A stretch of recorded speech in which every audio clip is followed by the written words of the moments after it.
I'm very excited. Welcome everybody. Welcome to the #1 Forex stream in the world for the New York session. This is the 17th June. Your host for the morning, evening, and night, Raja Banks. We are in the building, and GBPJPY is just ranging super duper hard right now. I bet a lot of people are holding sells from down over here because they thought price was going to continue going down, but look where the price closed. Price closed above 134,500. So there's no going down right now. Right now, what's going on is we're just ranging right now. This is a range. This is the area. Yesterday we tried to break down in the Asian session, but we broke down later on in the Asian session, right? So right now we're just ranging. Let's take a look at some of the pairs over here. We have pound interest rates coming on tomorrow. It's going to be interesting.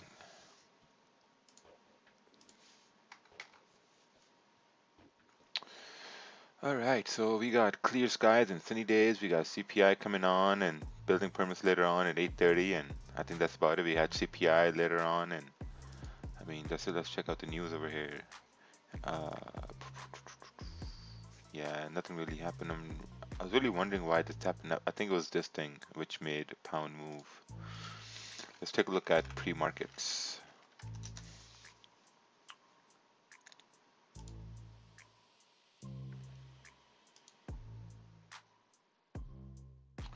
Pre-markets are bullish, not a lot, a little bit, like 100 points, 58 points on the futures, and Dow there.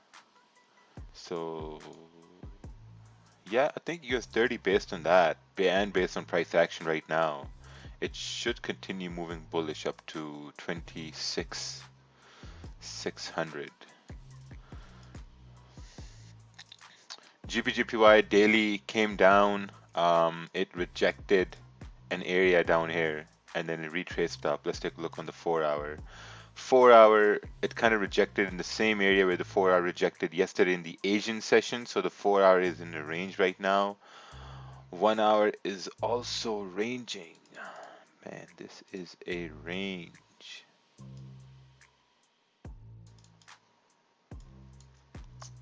Yeah, this is a range. Let's see how big this is from 134,900 up to 22, 24 pips. So it's going to be another successful day of stress-free trading because things are just ranging, so I think it's easy when things are ranging. All right, let's take a look at this chart.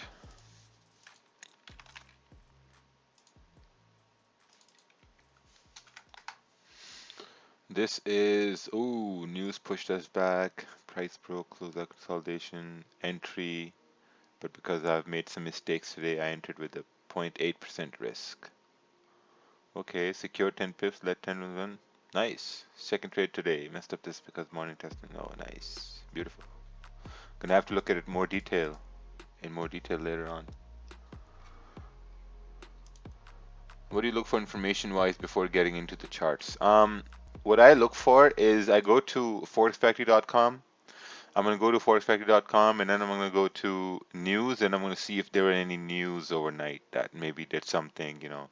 And over here I see nothing, so I'm like, okay, perfect, things should be okay. Oh, look at this. Excess $600 Americans will receive in weekly unemployment benefits in July. Wow. This is ending for America soon. In Canada, they were giving $2,000 a month. Here, they're giving what, 1,200. So, yeah, I mean, right now, price is just. I mean, it's not a good environment to be in right now. I mean, if you look at the most recent resistance, this is the most recent resistance created on the 1 hour time frame right over here, right around 135, like 134, 950, 135. So yeah, it's very dirty, very very difficult. It will get extremely difficult to trade in this range. So this is a no trade zone, 100%.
did you announce the winner? Oh, the winner for the giveaway. I think it's going to be announced today.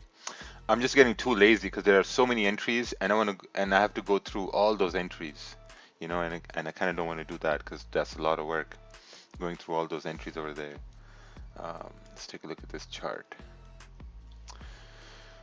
This is secured 80%, looking for a daily wick fill, Euro AUD. Oh, nice, beautiful. That's a really good trade over there. Price came up, went up, created resistance, entered. Very nice.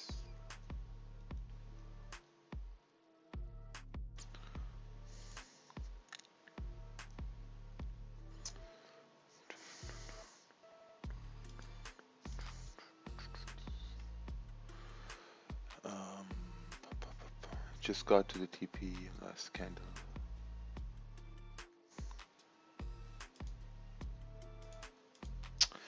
Yeah, so far GJ is just ranging. This is the area where you don't want to trade. Also, there are interest rates tomorrow, so I think the main reason why it's still ranging is because of the interest rates tomorrow.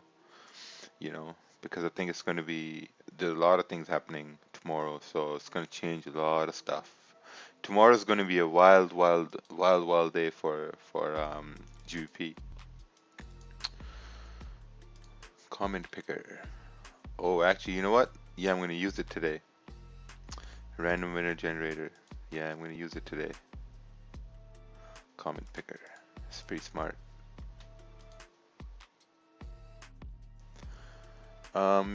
You had a very good Asian session. Yeah, it was okay, the Asian session.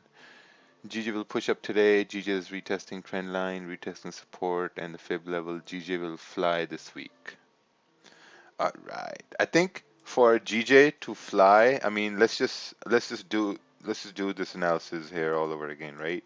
Let's take a look at the weekly. Now, the previous weekly candle came down bearish. It kind of closed below this resistance here, making this move up a fake out. But the only way this move up is going to be a fake out is if this candle closes below, let's say 135,400. Then you can say, okay, yeah, that move up was a fake out. But so far, the candle's still open, so we don't know what's going on. So let's take a look at the daily here now. Looking at the daily, there was this daily candle that closed bullish. It closed with no wick on the top as well, which means there's no range for the next candle to go up. So the next candle actually went up, and then it came back down, closed bearish, right? So we're looking at this daily candle to maybe continue bearish down over here, or like, I mean, so far it just seems like it's just like a doji. Nothing has really happened so far. So we're gonna go down to the 4-hour time frame. And now looking at it from a 4-hour perspective, what we see here is that let's just remove this zone here, make it much more streamlined. This zone right down over here. And then seems like 4-hour is creating a support down over here, right? Because we're looking at these 4-hour candles. This 4-hour candle closed above 134, let's say 600.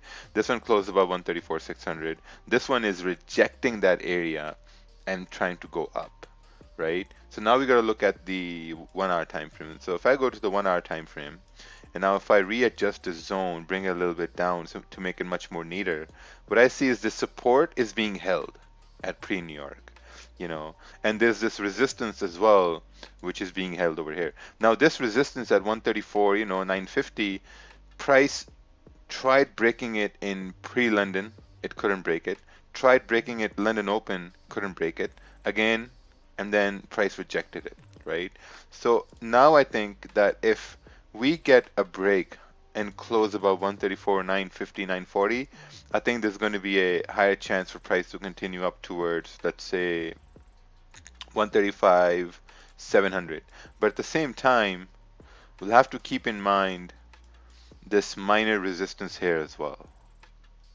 This is what we'll have to keep in mind as well, this minor resistance here, because this may play an influential role for letting price continue up or not. Because now if you look on the 30-minute time frame, this is a problem area right here. This entire area is a problem area. If you look at it on 30-minute time frame, and let's do it like this. Yeah. So this is a problem area. So what you want to do is you want to have a trade in this area right over here. because you have a clean candle here through the left hand side, right? So once you get a break above, let's say 135, 100, I think this is going to be a much better opportunity to take a buy going up towards 135, 700, which is in a 50, 60 pip range. So when you have a 50, 60 pip range, I think it's really easy to get a trade. Sacha there looks like hasn't had his sleep yet.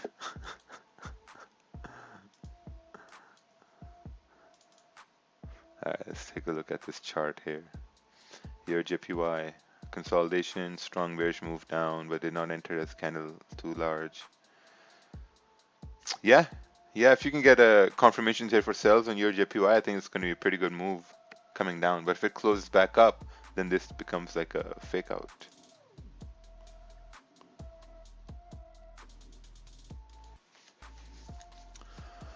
Okay, what's this? GJ buys anticipation that current candle made a low would persist to make a higher high. It's a very nice trade. Got 10 pips and runner is running at 17 pips. Beautiful. Yeah, I think it was very good. There's very good play within the range, within the 50 pip range. Oh wow, this is a 50 pip range? Yeah, that would have been a very good trade.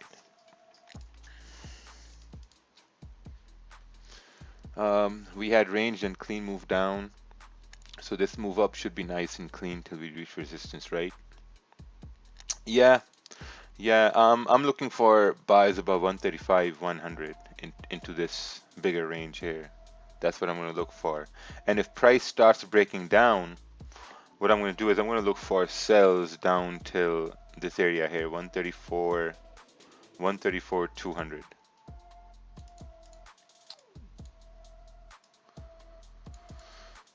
Perfect. Because below 134, 500, there is a clean range. It's 30, 36 pips, so I think that's pretty good.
Do you always look left for clean price action? Yes.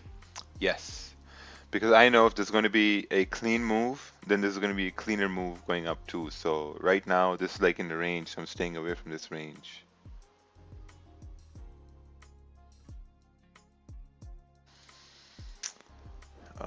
Need any prediction? Oh, can you show analysis for you Asian trades, please? No, Asian trades were in the past.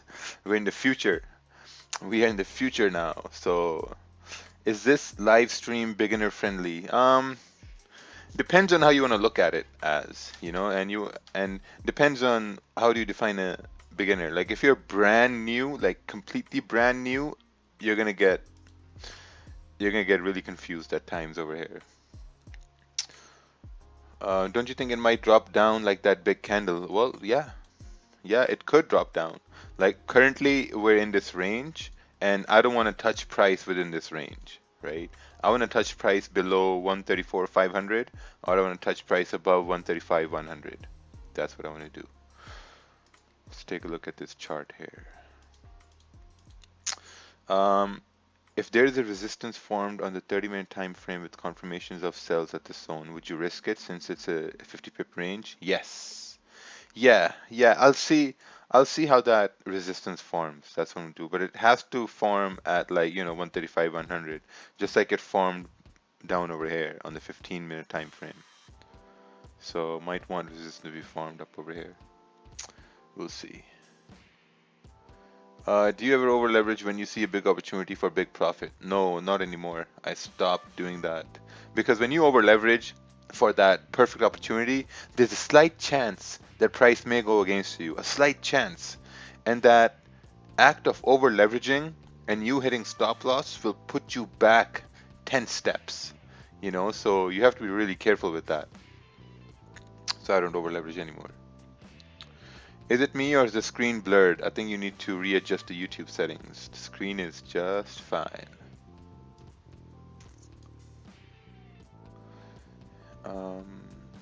You need the basic. Any idea on GU? I think you need to send a chart on GU.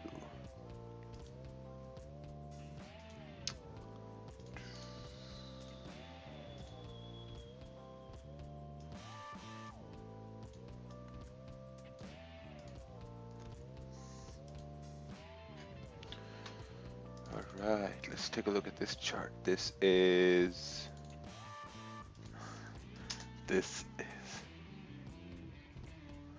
Oh, wrong chart. That's the wrong chart, my friend. Let's take a look at this chart here.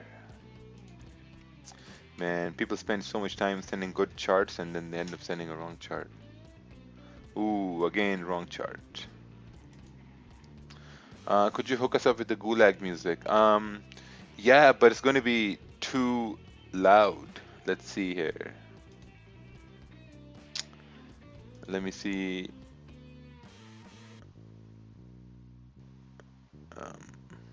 Yeah, I can't. It's going to be way too loud for Zoom.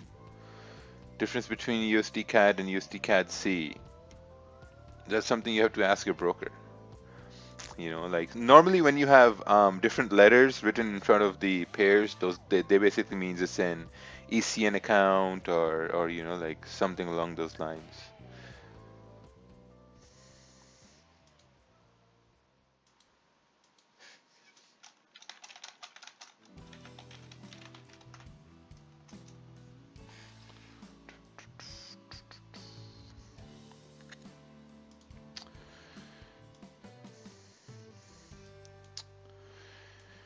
Yeah, I would want price to come out of this range. There's going to be a lot of waiting here. Maybe there be no trade for today.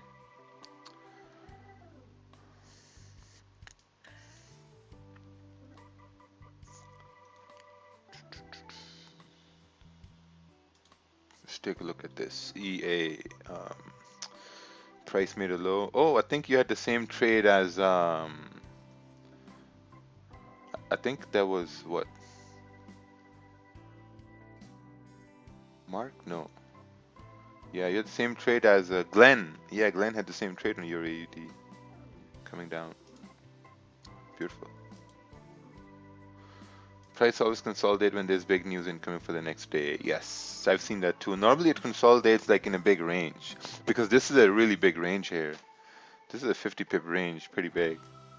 So yeah, I'm gonna wait and see what happens. All right, let's take a look at this chart. This is, wow, YouTube chat moves super fast.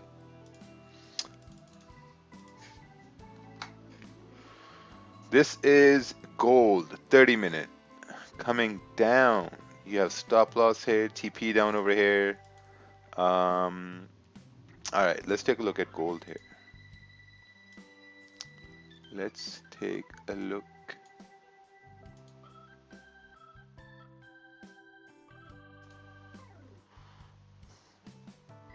All right, so gold, ooh, that's a bad sell because the 30-minute candle hasn't really gone bullish yet, and it might, yeah, that's a bad sell because the candle was still bullish when you opened the trade.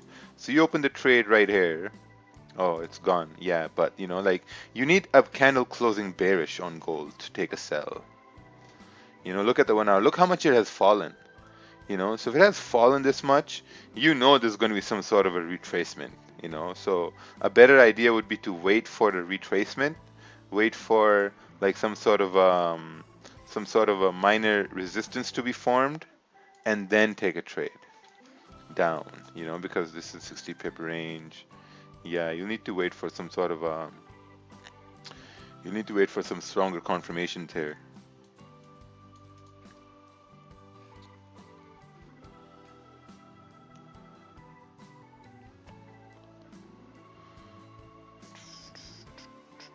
Wouldn't be 134,800 considered a support level? Yeah, on what time frame? 15-minute time frame? Yeah, that's good. I mean, if you want to take the trade based on that minor level, then sure, perfect. But I'm waiting for price to break these major levels here. Um, yeah, right there too. You can do that, but I'm waiting for price to break above 135, 100 because there's a much bigger range here. So I want to catch this area over here or below over here to get this area down over here.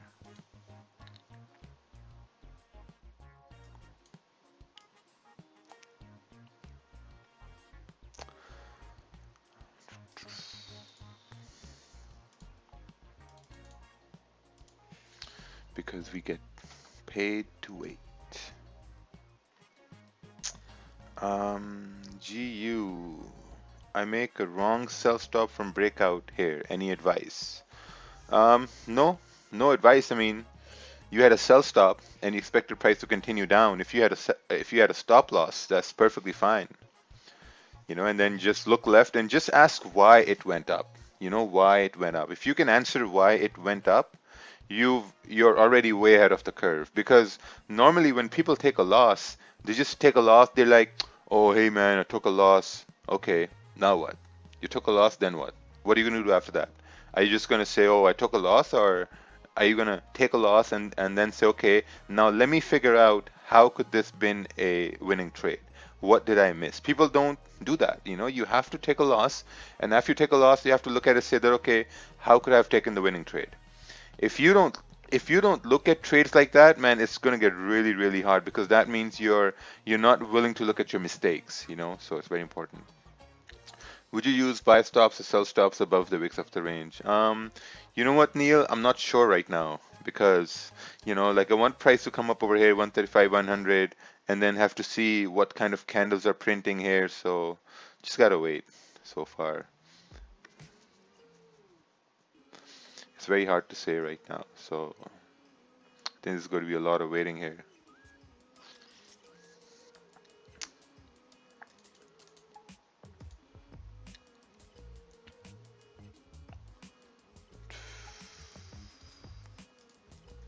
All right, let's take a look at this chart here.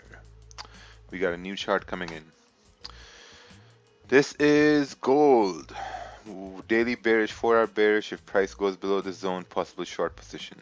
Yes, that makes sense. And if you see here, when you enter the sell, it just because you have to wait for candles to close bearish, man. You have to wait for candles to close bearish. I mean, small time frames are trying to break up. We may come up towards 17, 18, but that'd be about it. 17, 18 area here. So we'll have to wait and see.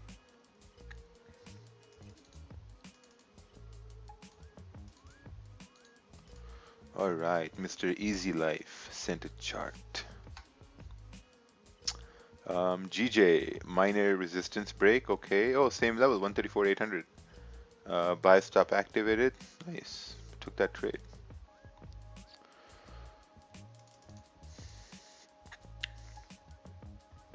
Yeah, my trading area is above 135, 100 and below 134, 500. Already made up my mind. So let's see what happens in the next 2-3 hours. US 30 Raja for break and retest. Does the retest candle wick have to close above support? Yeah, it's a little dirty, but it should work. But the only problem is there's this minor resistance here on US 30 right over here. There's a minor resistance here. That's the only problem, and from what I've seen is that the way GPJPY is going to respect price action, US 30 does not respect price action in that way. Now we're creating this was like a minor support, it's creating like a minor resistance to come down. Who knows? It made a high at 26,470. It may come down to create like a minor support and continue moving up. And that would be the 1 hour candle breaking above this area and then continuing up towards, 26,500. So we'll have to wait. All right, let's take a look at this. If this low broke, execute sells to anticipate to form next candle another low. Yeah, that could that could make sense. But now what you got to do is, so a lot of people are measuring this as like a minor zone in this bigger zone. So if I measure this range is 25 pips, right? This is a 25 pip range. So when you're trying to take a trade, you're measuring the ranges because you want to see how far, like if you even have enough range to take a trade, right? Like if you're looking for a 15 pip trade or like a 20 pip trade, your range should be at least 30 to 40 pips.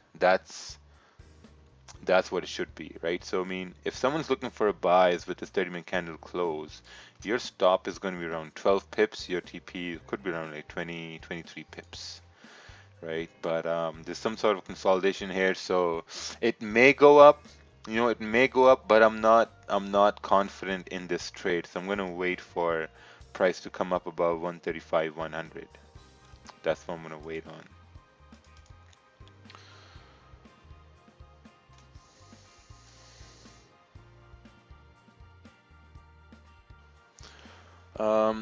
Any thought about CIA studies about your brain? I have no idea. I don't know, don't care about CIA or what it does.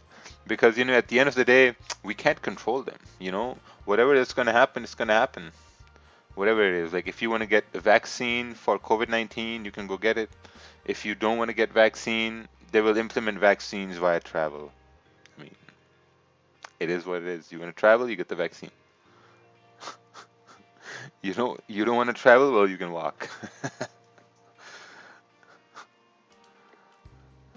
I think a weekly wick fill to the downside on EJ is likely 30-minute resistance being formed now. Let's take a look at EJ. See, gold went up. Yeah. Oh yeah, I see this here. I see this here. Price made a high, price made a low. 30-minute candle is about to close in 2 minutes, closing at this key level over here at 120, 127.30, 740. And yeah, I think it should continue moving down towards 125.30. It's pretty good. Should head down over here, this area here.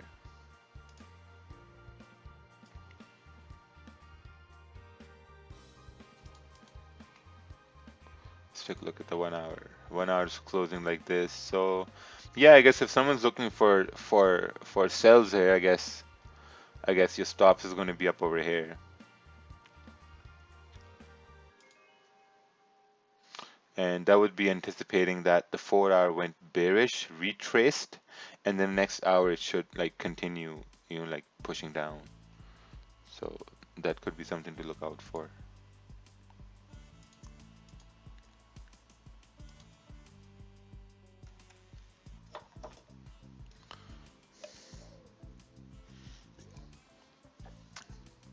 Do you have a drone? No, I don't have a drone.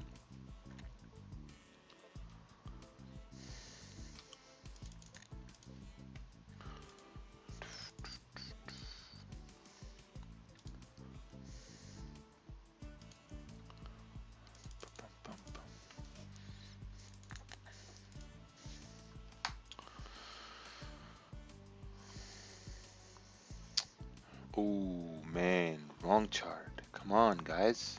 Come on. Guys, all you need to do is to watch the video. There's a video in description. You watch the video, and that video will tell you exactly how to send charts. It's so easy. So easy.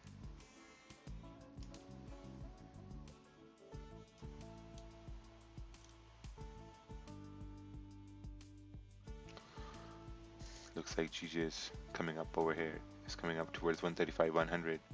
Once it comes above 135, 100, I'm going to start looking to take buys above 135, 100.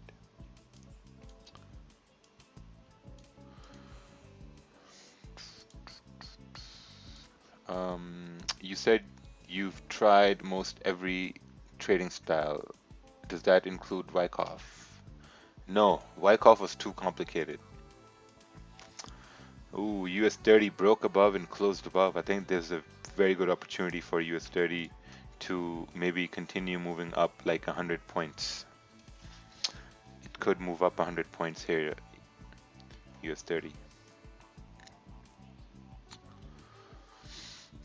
Because we broke above, closed above. I think if someone looking for trades on US 30, I think it's going to be a good opportunity here. Also understand the fact, I mean, don't listen to me when I talk about US 30. I've taken 20 trades on US 30. I've lost 16. I've lost 16 trades and I can't trade US 30 because it doesn't follow, regular price action. Oh, we have Curvin here since US 30 is going up. Let me just see how I can unmute Curvin. Morning, Raja. Morning, Hey. everybody. Yeah, I would give it a little bit time to US 30 to look for buys. I don't plan to take right now any buy. I'll be looking for buys with the next 30-minute candle. Oh man, this is gonna go up. This one. Yeah, it's gonna go up, but you may have a pullback. Yeah, And that pullback is gonna be really bad. no, this is gonna head up. It's US 30.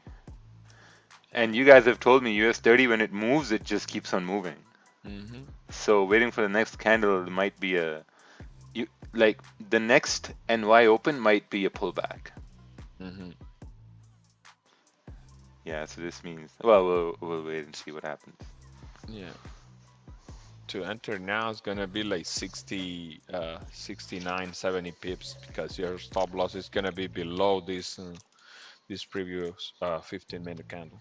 Yeah. The previous one. Yeah, I've been trading on a $1,000 account and I've been doing like 10 cents, 10 Mm-hmm. cents on US 30 and I always think to myself, okay, if I'm gonna have a stop loss, so if this is, let's say, 60 points, so my stop is going to be $60 Mm-hmm. and the win is going to be like $100. Yeah. Ooh, GJ is coming up over here. GJ is coming up towards 135, 100. Are we gonna break?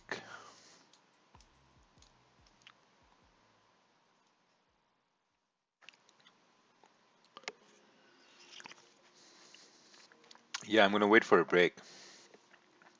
I'll wait for a break and close above 135, 100 because this is a very strong level. I don't want to take any impulse entries because price already tried breaking up over here yesterday in the afternoon after London closed. Price tried to break up here yesterday again in the Asian Open, didn't break up, and it tried again at London Open. It couldn't break up. So like a buy stop wouldn't be good over here, because price tried in two high volume sessions to break above 135, 100, but it couldn't. So I think a better opportunity is going to be wait for price to break and close. That's going to be a much better confirmation here. Oh, I'm just drinking Rani. You guys had Rani before? Rani. Rani's pretty good. This is mango flavor.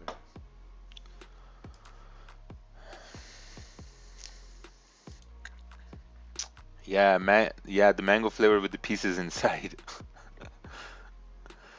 What's this? So you're waiting for the 1 hour close above because 15, 30 minute have closed above before and still ended up ending down. Yeah, yeah, I'm waiting for a 30-minute to close above. I'm waiting for a 30-minute to basically close above these candles here to the left.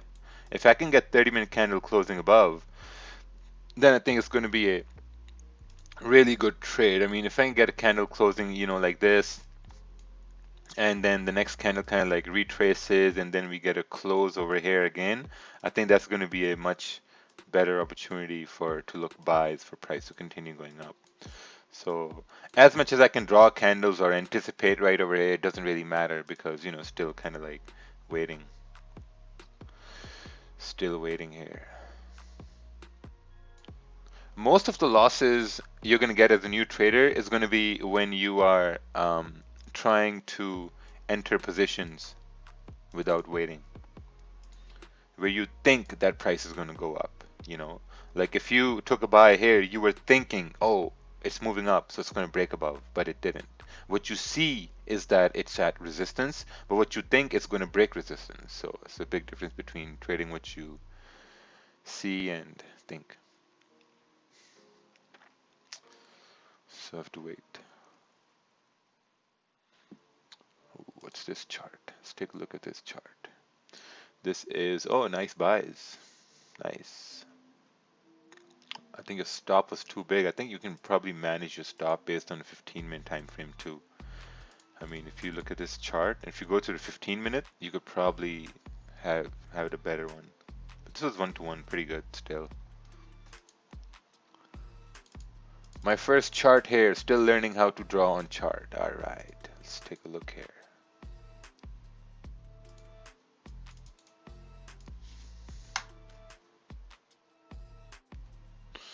Ooh, first time you sent a chart and you sent it wrong. Wrong chart. The problem I have many times, if you wait for 15 or 30 minutes to close several times, you lose the trade. See, now I'm going to go back to the same statement I made. If you lose the trade or if you miss the trade, I think you need to look at that and see that, okay, how could you have entered the trade? You know, yeah, because I used to miss the trades all the time. I used to miss trades by waiting, and I used to miss them all the time. And I would always look back and see how could I have entered the trade? How could I have taken this trade? Because it was a big candle and I want to trade big candles, how could I have taken that trade? Every time I say that, every time. And that's something you have to do. If you miss trades, don't be like, oh, I missed a trade, market this, blah, blah, blah. Just be like, okay, be excited. The problem is people aren't excited enough. When you lose a trade, just be excited you lost the trade. I mean, following risk management, and be like, okay, you know what? Now this is an opportunity for me to get the same trade as a win the next time it happens, And when you miss a trade, when you miss a big move, just be excited. Okay, you know what? Now I'm going to learn about this move. I'm going to see how it happened, and I'm going to see how could I have entered this move. Because when you can really look at things in that perspective, then you start seeing that, okay, maybe now if I know how could I've entered this move, this is going to happen over and over again, and this is awesome. And then I can just, trade it. So, like, most people aren't excited about the future, man. Just be excited about the future. See where you're going to be in the next year, 2 years. How you're going to be trading in the next 6 months, even. Because I am really, really excited. I know for a fact I'm going to be doing 50 lots and 100 lots. I know that for sure. And I'm really excited. It's going to happen in the next 6 months, 8 months, a year. It's going to happen for sure. Just like someone needs to be excited if they're doing 10 cents, be excited you're going to do one lots, in 6 months, 8 months. And trust me, when you start doing one lots, I remember when I started doing one lots, 1.5 lots, that's when things really, really start to change. Hey, Stephanos, you can unmute yourself. Yeah, I just wanted to ask what is gonna take you, like somebody that's so confident already, to make that leap? Because Uh, most of us aren't even there yet. So what? I think it's just comfort level. Maybe like I look at my I look at my finances and maybe I don't have enough as a cushion, True. you Oh, know, true. Yeah. yeah, like to risk. Um, 100 lots. Because like realistically, if you drop a 100 lot or like a 50 lot, 10 pips is like 5,000 on 50 and 10,000 on 100. You know, and like It's crazy. 10 pips on 10 lots is like 1,000. So I can still manage 1,000, but Yeah. No, that 5K, definitely makes sense. I didn't even take that into yeah, consideration. you know, the 10,000 is a big Comfort level. deal. Oh, 100%. That's an awesome milestone, though. Yeah, it's Once you just get there. yeah, it's just goals. Like just like you go to university, you're like, man, I'm so excited to graduate. You really look forward to graduating. It just takes time. Yeah. 100%. So I think trading mindset should be just the same. That hey, if I'm losing trades right now, it's okay because I can learn from them, and I'm excited because maybe 2, 3 months from now, I'm not going to lose these same trades Or missing them. or missing them. Yeah, or they are. Sometimes what would happen is that you make the same mistakes over and over again, knowing that you're making the same mistakes, right? I think this happens to a lot of people, and this used to happen to me too. I'd take a trade, I'd make a mistake, I look at back, I'm like, oh, that was a dumb mistake. The next day, I make the same exact mistake. Day after that, I make the same exact mistake, and day after that, the same exact freaking mistake, and it got to the point where I just got frustrated. I'm like, man, like, am I a dumbass? Like I'm making the same exact mistake every day, and a point come where you get frustrated enough not to make that mistake again. That's when you really wake up and say, "Oh shit, man. Okay, you know what?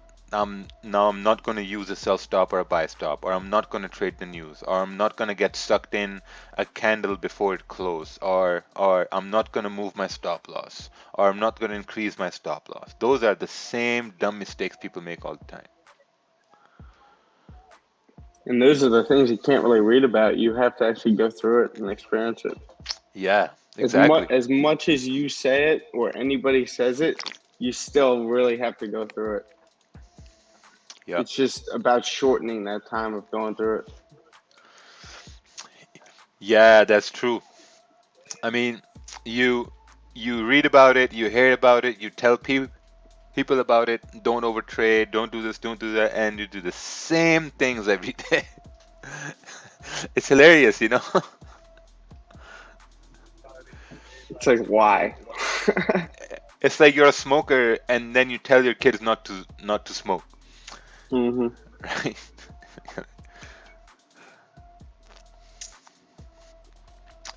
Don't be stupid, don't play in a range. Oh yeah, yeah, exactly.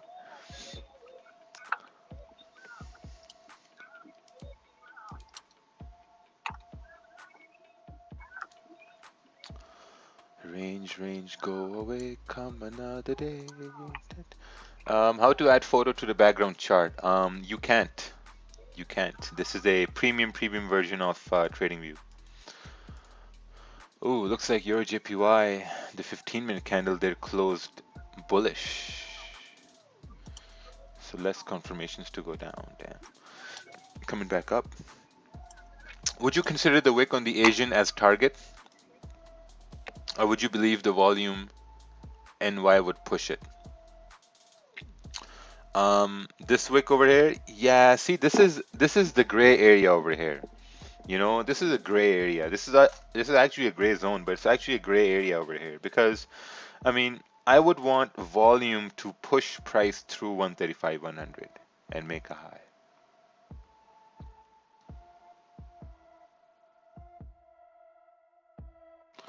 I mean, a bad habit of forcing trades, but trying to stop that now. Man, you have to stop that ASAP. Things change. Things change if you just stop making those small mistakes. Do you think GJ will have a liquidity grab before passing that resistance level? I mean, it could. It could. Who knows? I mean, right now it's just in this range, in this terrible, very hard to break range. Terrible, terrible, terrible range. Look at your JPY. No market structure here as well. The only good, wow, look at that 4 hour just pulling up its pants. The only good market structure on your JPY was if it would have rejected 127.60 to go down. That's it. That was the only good market structure. Now it's coming back inside and it's just this garbage, you know. This is going to be a good trade. A buy above 121. That's going to be a good trade because you have clean candles, you have these wicks, and when price moves in the direction of the wicks, these wicks become destinations, you know. It's a 23 pip wick over here. It's going to be better trade. Better days are going to be above 121 and better nights are going to be below, what's this, 127.60.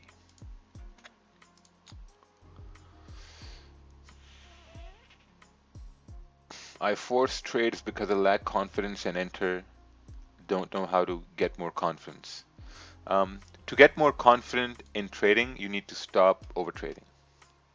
Trust me, overtrading, taking more trades will not make you a confident trader. That's gonna make you the opposite of a confident trader.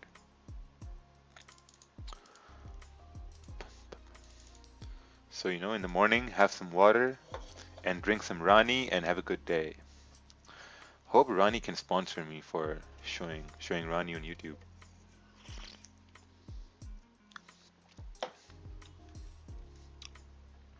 What's this over here? Better says below. Wait, what's this chart? Is this a 1 hour chart? Oh yeah. This is the 1 hour chart.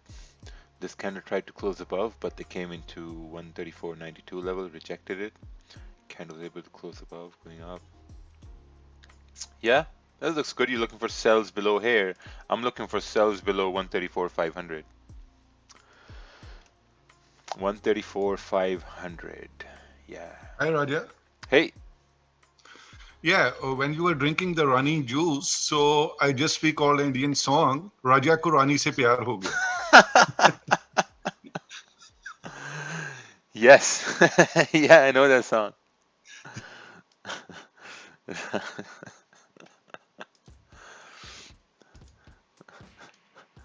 That was hilarious.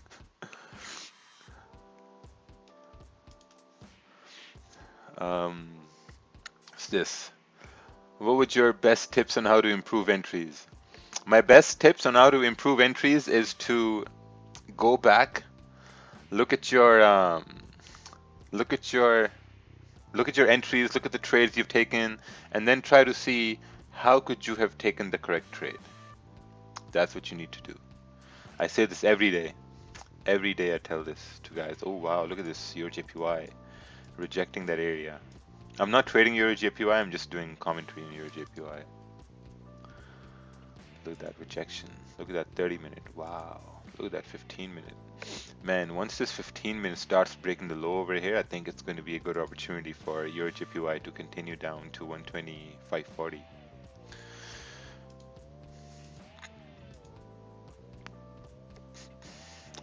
What would your best tips to improve entries? I already answered that. I don't overtrade, but my win rate is really low. Still profitable. How can I improve the win rate? Well, this goes again to my next thing.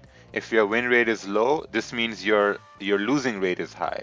So if your losing rate is high, you need to look at those losses and try to see how you could have taken the correct trade, and then you can learn more. I mean, man, I don't even know why I bother keep repeating this over and over again. I mean, it's just so simple thing, you know. If you take a loss, you look at why you took a loss, you try to learn from it, and then you move on, you know. If you don't learn from it, then it's just dumb. Stop trading, seriously. If a candle closes bearish, oh, hey, Your I saw you. commentary is funny. Yeah, I saw your mic go unmuted. So I'm like, oh, he's there. Yeah, I just laugh because we get the same questions every day. People focus on the wrong things constantly. I don't know how much clearer you can make it.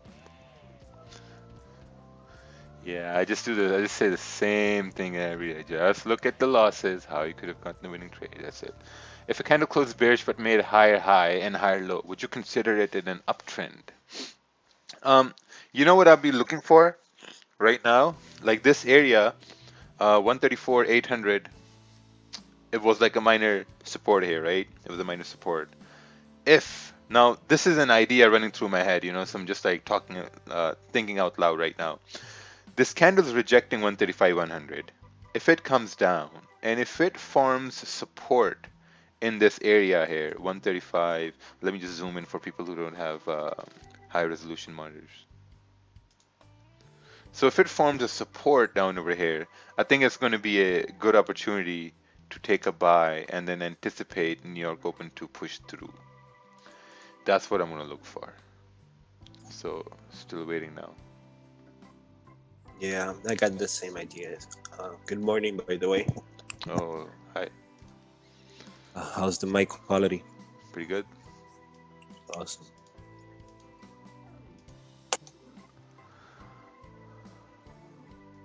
Pretty good.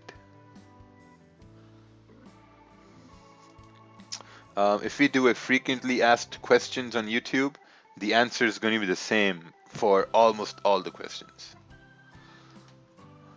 And people still won't get it. Please tell me if I could have done this better. I think you should be able to tell this to yourself, but let's take a look over here. Let's take a look over here. Oh, wow, a Euro AUD. Broke previous resistance. Okay, you expected it to continue down. Why is your stop loss over here? Your stop should have been up above the previous 30-minute candle. Your stop is over here, you know. And yeah, I think it's just a probability, you know. But what you want to do is you want to see how could you have taken a trade during this candle or during this candle, you know, because taking trades as candles break close below support is a little risky, because what could happen is price can come down, tap into it, come up, create like a minor resistance, and then continue moving down. You know, that could happen. So now you got to figure out how you could have taken entries in the previous candles. And that's going to be your learning process for today.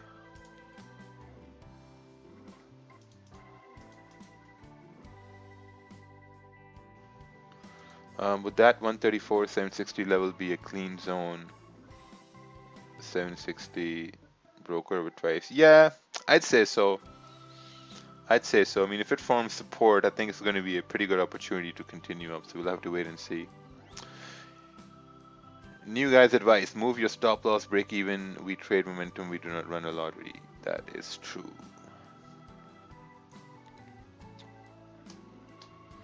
Oh, people are starting to get their magic keys in the post now. Beautiful. Raja, if there's no top wick on a entry for a sell, would it be a cause for concern, or only if there's no bottom wick when it's too risky?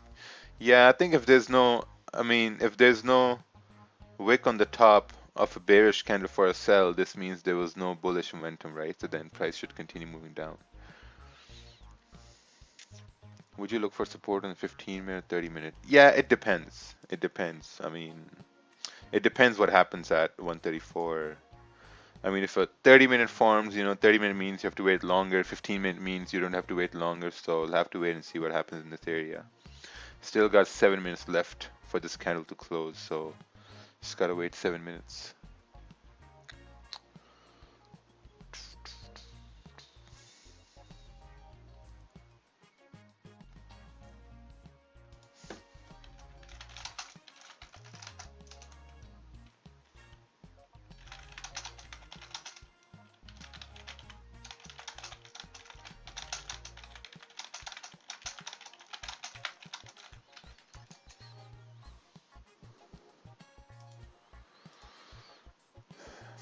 Man, I don't know whether the people in the gulag, they left their brains in the closet or what's going on.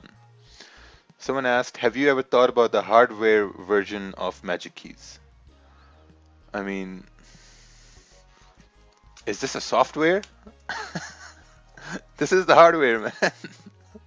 Hardware. Oh my god. Man. I think it's too early, man. It's way too early.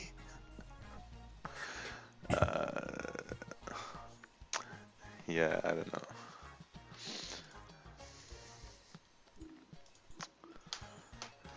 I took a major loss this morning, where my very first trade of my day, my wipe out my 2 days profit.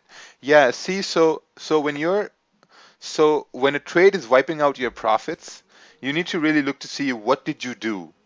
What did you do for price to wipe out your profits? That's what you got to look at. Maybe you over traded, you over leveraged. If you only took two trades and they wiped out your profits, just be like, okay, maybe next time I'm not going to risk that much. You know. So Some of these, I think a lot of these questions, or I call them statements, people, they just want a shoulder to validate themselves on. Like they're not confident in life in general, just to realize like if you mess up in certain instances, all you have to do is just correct that. Like you don't need myself or Raja to tell you that. Like those we hear that question or that statement at least once or twice every week, that I've over leveraged my account and I whipped out my profits. What do I do? It's like, well, how did you get to that point to begin with? Like when you were planning your trade out, did you look at that trade and say, hey, there's a potential that I could wipe out all my profits?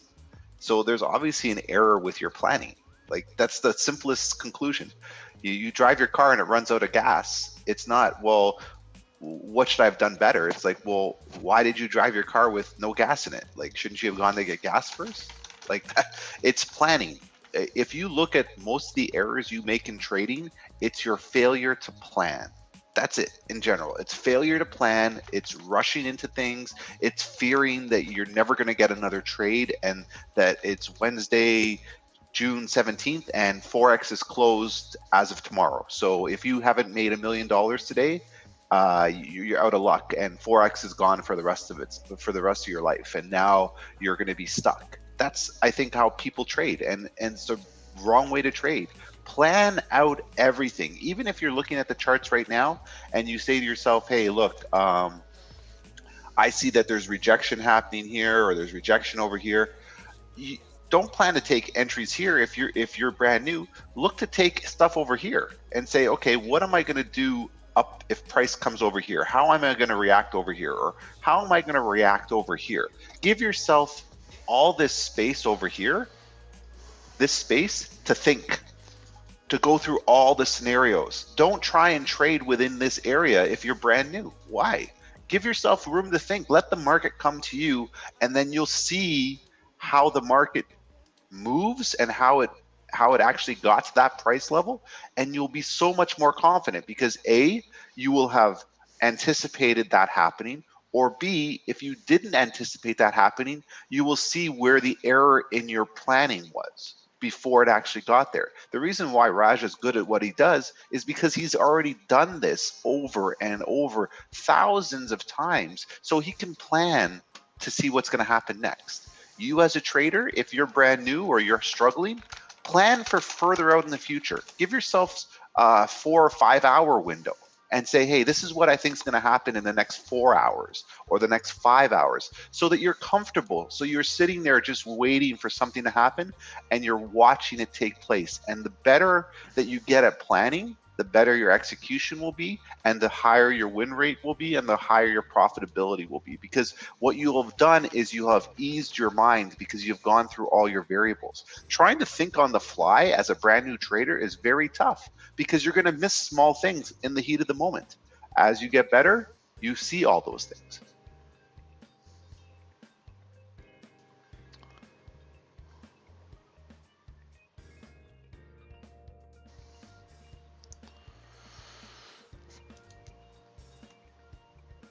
is it normal to feel anxious when you lose? Yes. Yes. But you really need to accept the fact that the market is going to be here tomorrow and the day after tomorrow and the day after tomorrow, especially when you lose on Sundays or Mondays. When you lose big on Mondays, you have to understand it's going to be here on Tuesday and Wednesday and Thursday. Last week I didn't take a trade on Thursday because I knew price is going to be there on Friday, and market, it opened on Friday, you know. So um, I mean, it's just you just have to like cognitively understand that, okay, like, you know what, market is not going anywhere. these same moves are going to happen over and over again. This morning I sent a message in my group telling guys that, hey, like most of your losses are going to come from when price is moving really, really, really fast. When candles are moving really quick, you want to enter candles, you want to enter trades, and then price retraces, you close out, you get confused. So when price is moving really quick, that's the time to just sit back and just watch the storm. Because when there's a storm, price is moving fast, you don't want to get in the middle of it, you want to stay away. When the storm dies off, and then you have to make like a much better judgment call of what you want to do. What do the zones with orange lines mean that are different from the non-orange? Oh no, those are just for my own. So those are my like important zones I have personally, just as like a visual reference of where I want price to be. So I want to take my good trade is going to be above this area, my good trade is going to be below this area. So that's all what they mean is. They're nothing special. All right, let's take a look at this chart. Justin Janai. All right, bud, let's take a look at this chart here, bud. This says GJ significant higher time frame support resistance. We have buy stops here, target 1, target 2. We have sell stops here, target 1, target 2. Yeah. Oh, bias and sells over here. Okay. Yeah, it makes sense. We're just waiting over here. Let's take a look at the 15-minute. Look at this 15-minute, man. Nothing at all. Look, what is this? What kind of candle is this? Pull up your pants and close with no wick on the top candle. This gets pretty hard. Look at this 30-minute candle. Nothing. Raja, I feel like you're forcing trades in the New York session. I didn't see you lose in Asian session. Okay, thank you. This is what I do after a loss. Shut the computer, get on my bike, and ride 40 miles. Oh, nice. It's pretty good. Does Magic Keys have auto lot size according to trading account? Yes. Magic Keys will do everything for you that this thing does here. Forex position calculator. So before you take a trade, you go over here. This thing opens over here, and then you choose your currency, you choose your account size, let's say 5,000. You choose your pair, let's say it's going to be GPJPY. Risk reward percentage, you choose 2%. Stop loss, you choose, let's say 15%. And then you do calculate. And by the time you're done doing this, price has already moved, right? Price has already moved. So then Magic Keys comes in hand, and you're like, you hit open calc, and then everything just opens up for you. Magic. All you gotta hit then is open position, and position gets opened. Yeah, just watch the welcome video. All right, let's take a look at this chart here.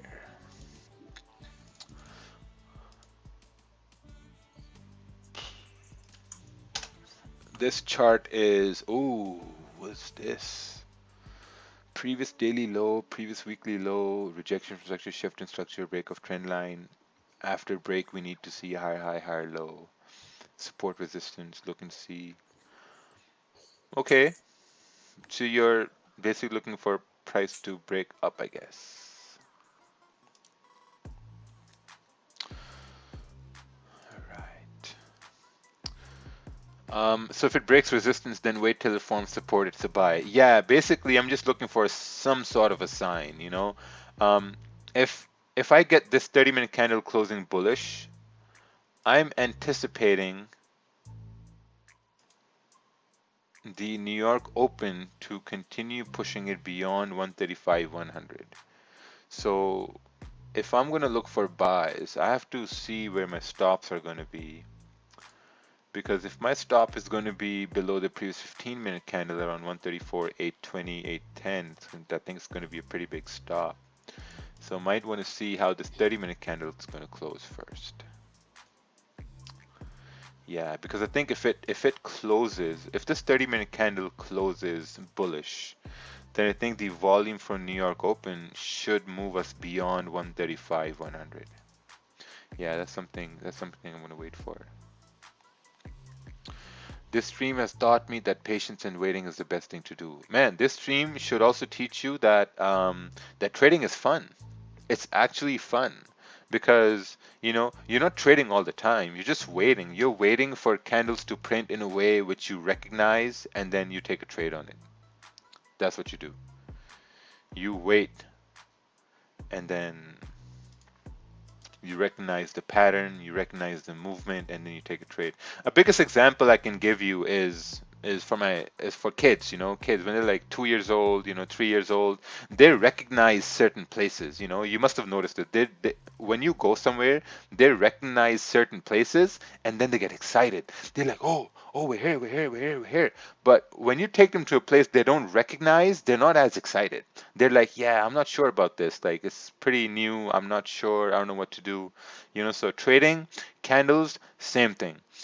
I get really, really excited when I see something I've seen before, and I'm like, okay, perfect. This makes sense. Right now, it's just like wishy-washy right now. It's just like, meh, not that appealing at all.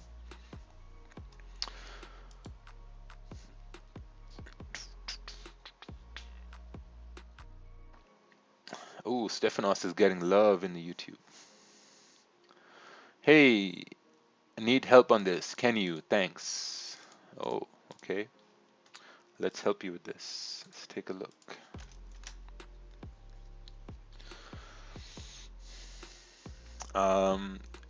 As this retest does not happen, always what should I do? Wait for buyer scenario close. Yeah, I mean, if the retest doesn't happen, then it doesn't happen. It is what it is.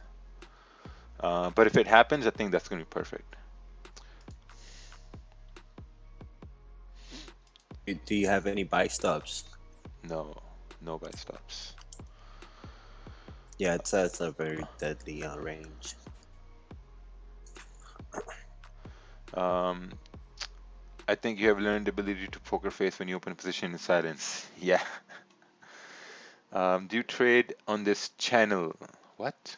Do you trade on this channel during the Asian session? No, because it's called the NY. No, no, no, no. No, I don't trade the Asian session.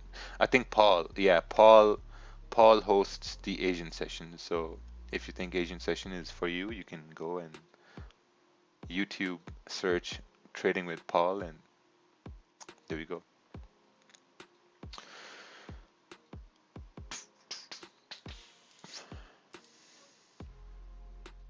Looks like your JPY US 30 candle is still closing above. It should continue moving up.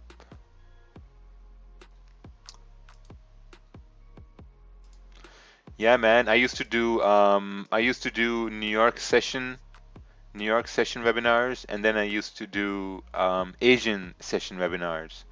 And doing those two webinars for like 2 hours straight, 3 hours straight, I didn't have a life. It was just like I started to think to myself, man, what the hell am I doing? Because I'm trading to have independence of time, and when I'm here doing webinars, like twice a day, every day for like 2, 3 hours each webinar, I mean, I was like, yeah, I remember those days. yeah, I was like, I might as well go get a job, We were and be, trading EJ and GJ. We were yeah. just realizing those reversals. So then I had to stop. I had to really look back and say, okay, you know what? I'm probably just going to focus on one session that works best for me, and stuck to New York session. Do you share your ideas for Asian session on Slack for members of? Yeah, I don't talk about my groups here on the live stream, so that's okay. Is it always necessary to have your stop protected by either support or resistance? Yes. You need to have a stop loss. Using a stop loss is, man, sometimes, we feel like we're good, or sometimes we feel very confident. So we say, man, on this trade, I have a mental stop loss.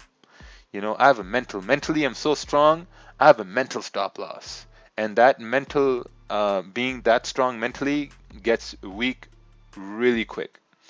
When you go in that drawdown and when the price crosses your mental stop, you're like, oh shit, now what do we do? So it's always good to have like a fixed stop loss.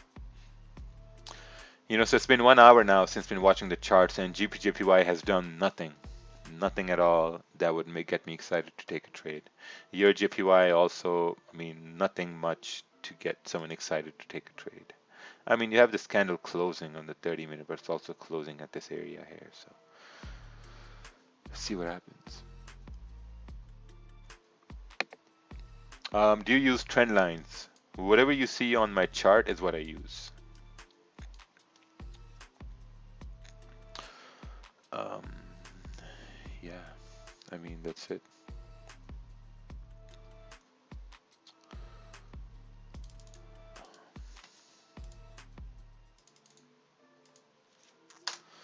These YouTube streams, I can just end these streams at any given time. But it's Would you entertaining. consider to take a sell on that range, rakeel, or no? This range? Yeah, Like right down now? down to 134.5. No, let's say like New York opens at 8, and we start getting a push down. No, No, no. If this was my 1 year in trading, then yeah, for sure. But no, I'm waiting. makes sense. So if it breaks resistance, then wait for it. Yeah, I already answered that question 10 times. Kindly share a link to video demonstration of using magic keys. See, now someone said that my answers are very condescending because I say that some questions are pretty dumb. So let's just answer that question by a single Google go to Magic Keys website. You scroll down. Oh, you close this lovely thing, and here's a video over here. Magic Keys usage example. And if you want to learn how to install Magic Keys, you go to installation. And it's ready. There's a whole FAQ here too. Everything. Even on YouTube. You go to YouTube. YouTube. I have made a video on YouTube too on how to install Magic Keys. So. Can somebody be a part of your group? You know what? Joining our group, you can only join the groups when you know you are ready. You will join it. Otherwise, there's going to be nothing. What's this? Close under bearish candle could be a sell. Fill this wick. 15-minute time frame. Yeah, man, that's a lot of thinking over there. Yeah, I'm gonna wait. Which time frame are lower, lower, lower, high, or higher, high, higher, low been created most valid probability of being accurate? 30 minute. 30 minute. That's like when you're trying to ask, like, which time frame trend is more important? 5 minute, 15 minute, 30 minute, or the 1 hour? So the 30 minute is going to be a much stronger trend time frame, right? So right now price is just ranging here, just chilling. Your JPY is rejecting 127.60. Maybe we're gonna, like, right now your JPY is also ranging. It's creating this minor support over here before the New York Open. So just kind of like sitting ducks right now, waiting. Let's take a look at some charts. This chart is GBP USD. Once trade is in profit, no trade zone. Buy is above this level. Yeah, looks good. Looks good. Very nice. You have a sell stop there too, so it's even better. All right, let's take a look at this chart. This chart, your JPY, sells below this minor support. This minor support.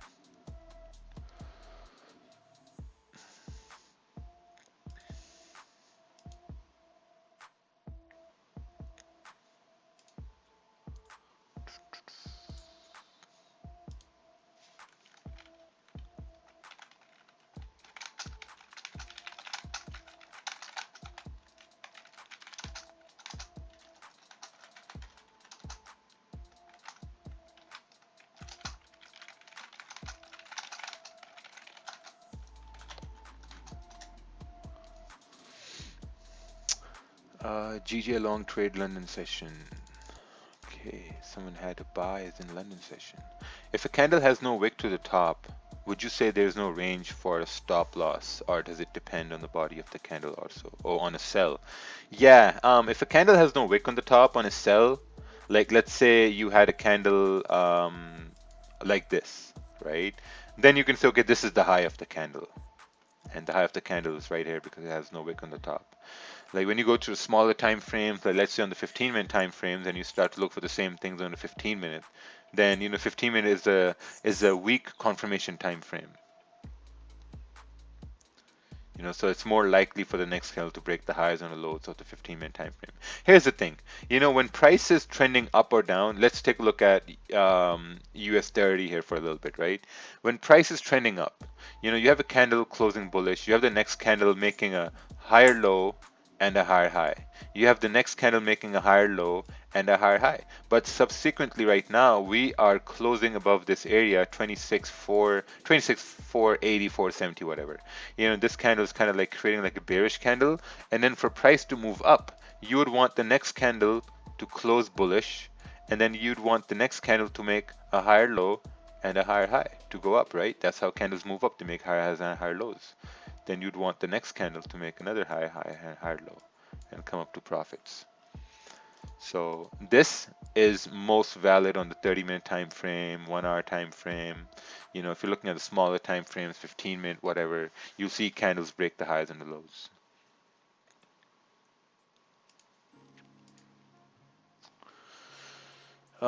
Do you know the rumpled one? I have no idea who that is.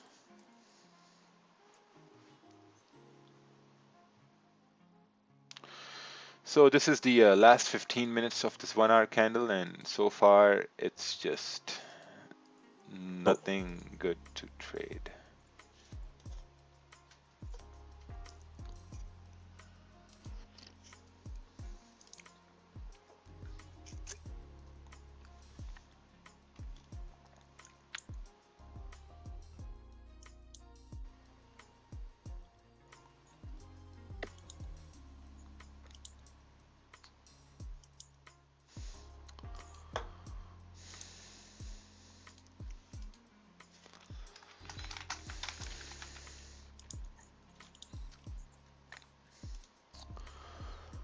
Any ideas for your USD on 1-hour time frame? I think you need to send a chart. Someone is saying US 30 buys. I'm not sure because price candles are going bearish right now. So I'm not sure it's going to be buys, because if now you see, now this was the support here, right? Now if this candle starts going bearish, then you can say, okay, maybe we formed resistance here for price to continue down. That's how you become fluid. You become fluid when candles start turning, then you start readjusting your zones, you start to readjust your ideas, and that makes trading like really stress free. I often get a stick out of my backyard with 2 ends and 1 point. I hold the 2 ends and swing it towards up. I buy. Oh, all right.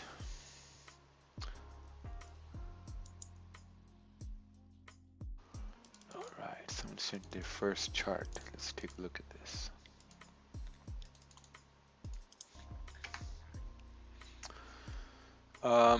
Buy above here, buy break above. Okay, makes sense. GJ 15-minute position. Yeah, makes sense. You're looking for buys. Let's just wait and see what happens. I mean, if this 30-minute candle closes bullish before the NY open, I think it's going to be a good opportunity to take. I think it's going to be risky, because then you'd be expecting price to break above 135, 100. So then it comes down to the fact, are you willing to take on the risk? Hey, Raja, can you tell me how could I have prevented this loss? I think you should be able to tell that yourself and then say, hey, do you think this is right? How you could have prevented this loss? I think you couldn't have. Your stop was here. Your entry was here, your stop was good, so I think it's just, if you can just write it off as like a probability of something that just, yeah, I think the main problem was the 1 hour here too. If you look on the 1 hour, this 1 hour closed bullish. You expected this 1 hour to continue moving bullish, and it didn't. It stayed below this area. Yeah, the 30-minute was also there. I think you weren't looking at the most recent levels. So this was the most recent level right here. This was the most recent. This was the most recent support, and this was the older support, right? So if you look at this chart here again on your JPY, you'll see that this was the most recent support right here, right? This one here, 127.47.80, and candles still closed below this area. So you have to look at the most recent things. How do you know the trade is wrong? You often close the trade before it goes to stop loss. Yeah, because you look at the smaller time frames, and that's how you know. I know that's not a complete answer because that answer is going to take a long time to answer.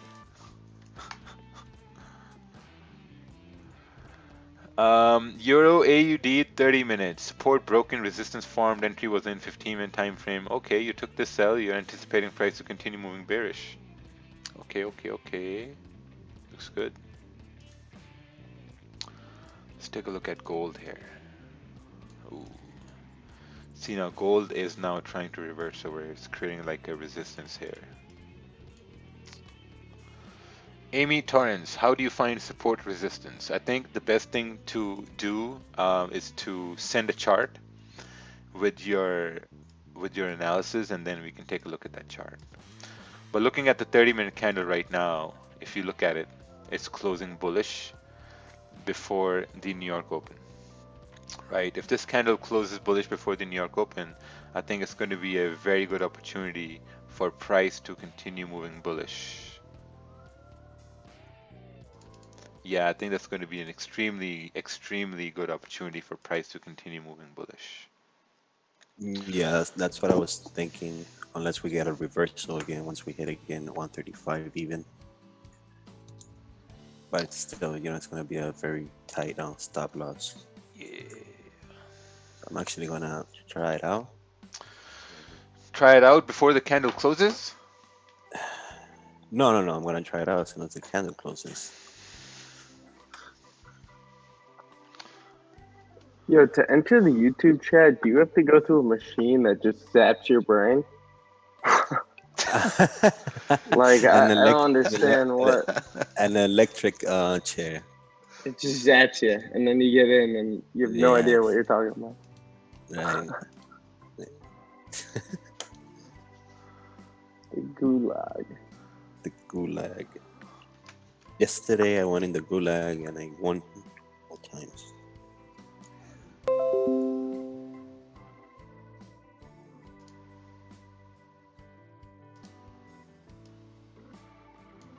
Most of the time I listen to that my stop loss is too big. What is your average stop loss for taking any trade? That is one of the biggest questions that we receive, and it's one of the fundamental errors in people's thinking. You have to position your stop loss based on market structure and based on your overall risk. If your risk is 1% or 2%, and you can't find a trade with a stop loss that has that, then there's no trade. So you have to plan your stop first according to market structure. So as an example, if I'm looking to take a sell, I have to place a stop above this area here, above this area here, or above this area here to go down. Now, based on where I place my stop here, here, or here, I have to determine where my take profit point is over here so that my risk to reward is positive. If I can't find that answer, then there's no trade. It doesn't matter that the market's going down or the market's going up. What matters is, can I clearly define a stop loss and a take profit point? You have to do that first. So this is where, when we look at this area here, this is a range, right? We're just going up and down. So we have to either take trades above this area here or below this area here. It's obvious, because when we look for trades, we want trending markets, not consolidating markets. And how do we know this is consolidating? Because the market now is moving sideways. This moved us down, or this moves us up or down over here, but this is sideways. right? Because you look, if I was to draw an arrow and you were to tell me which way the market's going this way because we never really broke this area here and we never really broke this area here. So, from a planning perspective, what do? We wait for this area here to break or this area here to break, and we watch everything in this area. So now we know that once we break above here, you say, well, Ted, well, where's my stop loss now? Well, we then examine this section of the market and say, okay, if we believe that a support was built over here, that's where our stop loss will be because we anticipate continuing up. And then once the support is formed right over here, you move your stop up again. So that's what you'd be doing. So always plan your stop first before you take profit or before anything else. And if you can't find a stop loss, then there's no trade.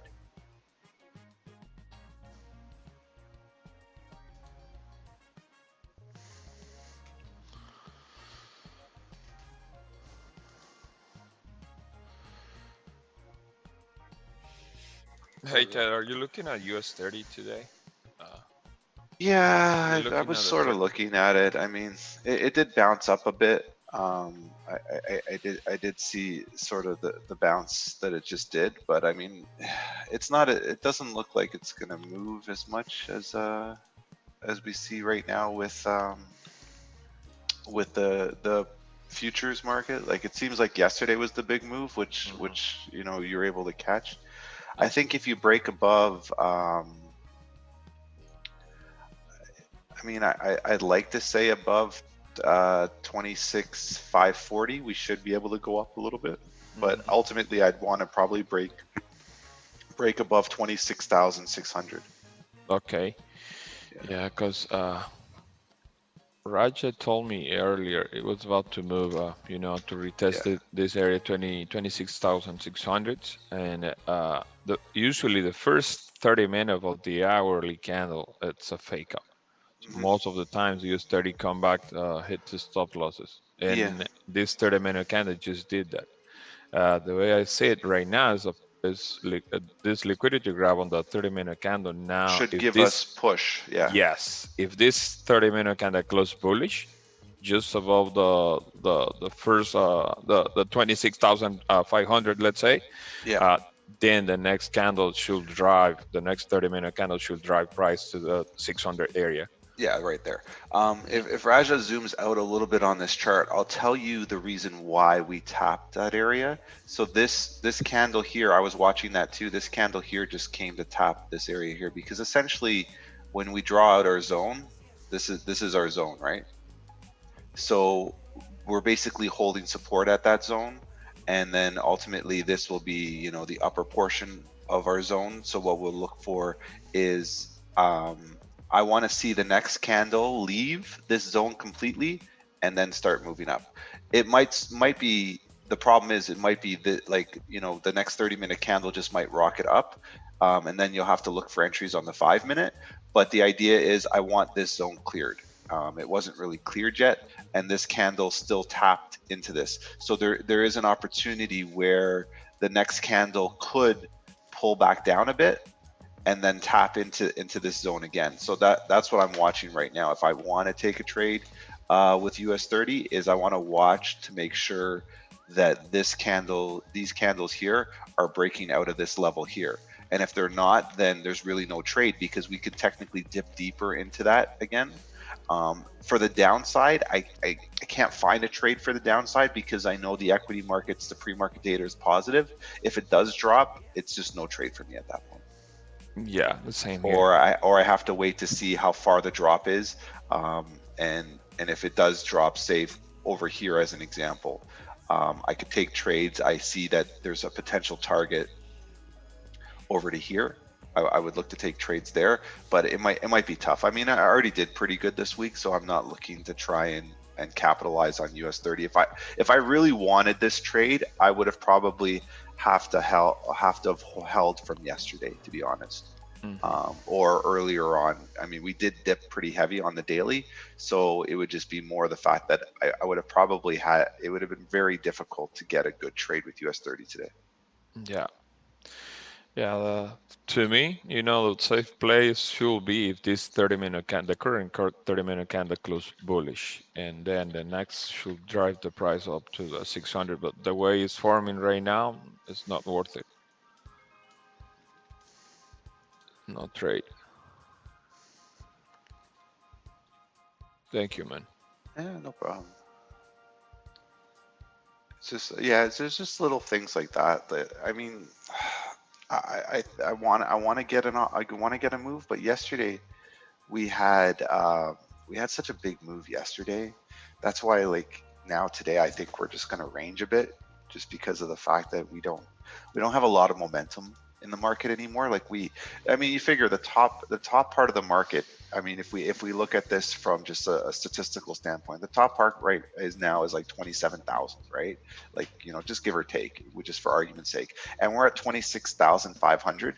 Really, to reach an all-time high, like to drive past 27,000, we really need some big information. So when I look at the way the pre-market data is for US 30, and I weight the where we are in the overall market itself, to move up 500 points to get to basically an all-time high, or 800 points, whatever it is, I don't like those odds, because I don't know what the market needs a catalyst for us to drive heavier and have more power. I like the idea yesterday when we dipped below 26,000. When I dipped below that, people were like, oh, it's going to drop. It's like, no, we got exactly what we wanted, because we talked about this yesterday with the huge rally. It pulled all the way up. Institutions were like, okay, if Powell says something negative, we're going to drive the market all the way back down and just start reloading again to get better price. And that's exactly what they did. They double dipped the market yesterday. So if you caught that, as soon as it dropped around 11 o'clock, it took off for the rest of the day. There was no stopping it. So I think today is going to be a bit of a breather, because yesterday there was so much erratic movement. Yeah, I think so too.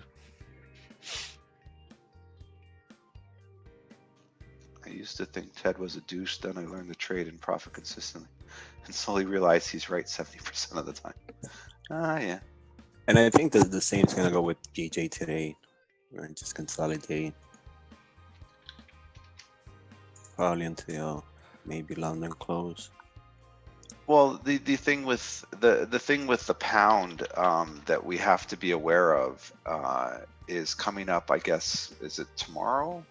We have a lot of news tomorrow morning. So if I was an institutional investor and I was looking to work with the pound currency, I would tend to wait till tomorrow to then get information on what's going to happen with the pound.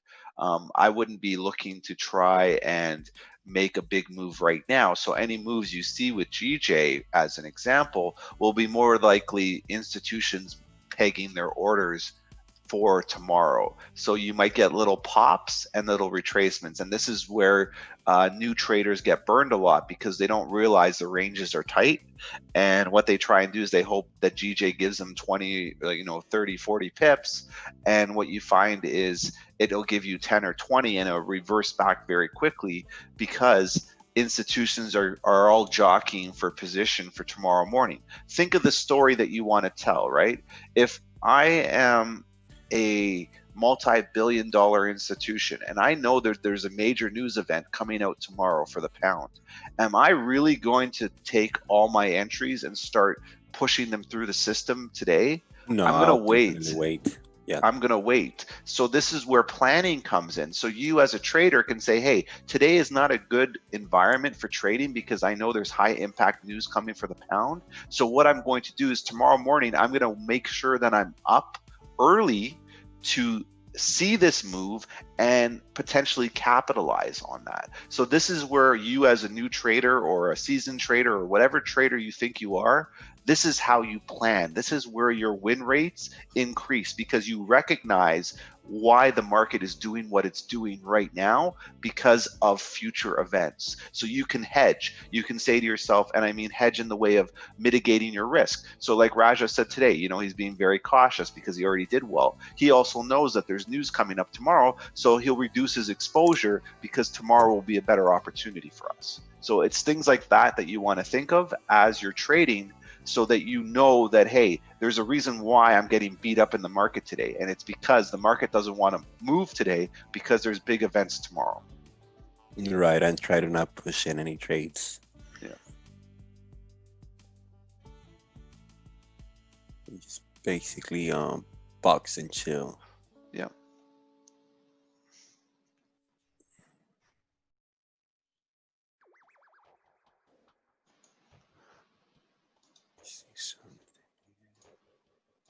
And Raja went to get a coffee.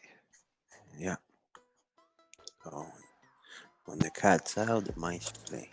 No, oh no, I stopped Oh no, my bad. drinking coffee in the morning. Oh. Oh, I got caught. Sorry. Uh, Back to the gulag. What? If the low breaks, this could be a decent drop. Gold, 60-minute chart. 1 hour. Yeah. Yeah, break of the low should be pretty good. What's this? Candle fit to break out, stayed below. Candle broke down from range, retested. Entry taken on break. Profit taken at 10 pips. Very nice.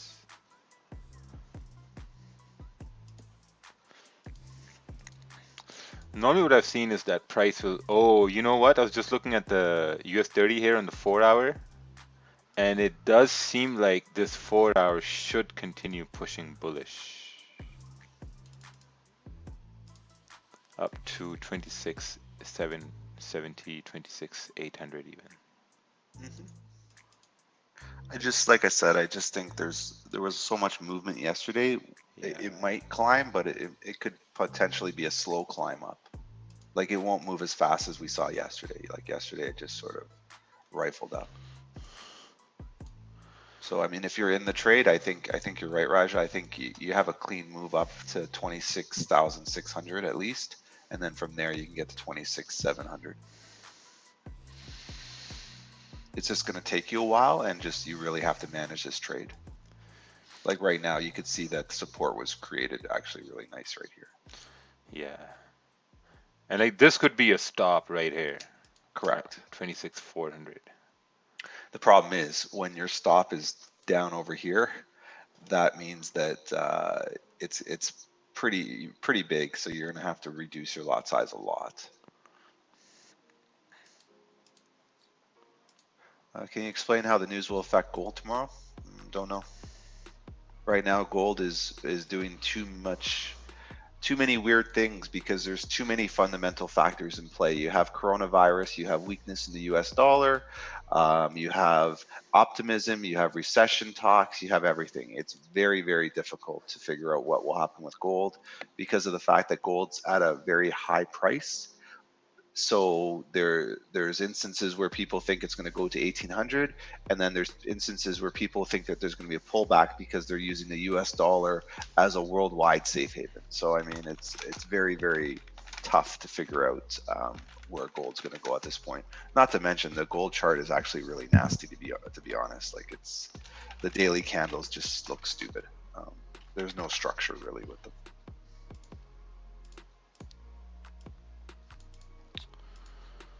Let's take a look at the daily candles. Oh yeah. They're all over the place. Yeah, there's no trade with gold. It's if you're gonna trade gold, you literally we have to break out of this range. To be honest, it's just very dangerous. Like you can see here, there's like a huge consolidation range here. If we're gonna break, I mean, obviously you'd want to break further down, but for realistic purposes, I want candles that look like this, and we're getting candles that look like this. Like this is just ridiculous. Like you can't trade those candles.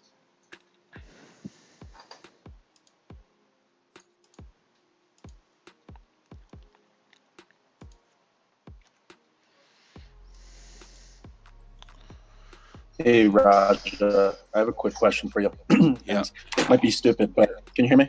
Yeah. Like, if you're watching two pairs that are similar, for example, EJ and GJ, Hmm. and you see that one of them looks like it's, really good sell opportunity and might even be moving, Mm. does that ever affect your bias on the other pair? Because they tend to move the same way. No, I only watch one pair. Okay. Yeah. So I'm only gonna stick to just one pair.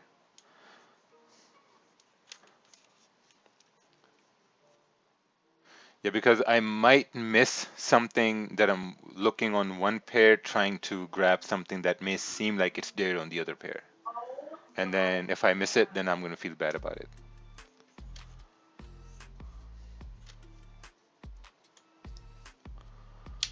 What I like to do is I like to back test while I'm actually trading to, hold on to that urge of trading another pair. So I have two windows open of, I'm trading GJ live and then back testing real time, in another window. Yeah, yeah, that's good. Like backtesting like that. But like from my experience, what I've seen is that if I'm gonna be watching one pair, and sometimes what I would do is I would watch gold, and I'd try to trade UJ based on where gold was moving. This was like 3 years ago, and it wasn't working at all. Like for the most part, it didn't work at all. So then I decided, okay, you know what? It's just better to just stick to just one pair and just do that. That's what I was doing with the UJ. I was Yeah, like, you know what? I'm just gonna stick to GJ. yeah. And man, honestly, one pair has worked beautifully. Just so amazing. Yeah, you don't need to be in a trade. Just because your pair isn't setting up, you don't need to be trading another pair. So it's I've been waiting here for GJ for a long time. Love you, Ted. One day everyone in the YouTube chat will leave the gulag and be good traders like you. Yes. Um, we have the retest you were looking for in GJ 15 minute. Yeah. I mean, still waiting here. I mean, a better position is going to be if the 30-minute candles start making support around this area for me to take a potential buy. I'm not going to be sold on that buy 100%. I'm just going to kind of like wait a little bit, but just kind of waiting right now to see what happens.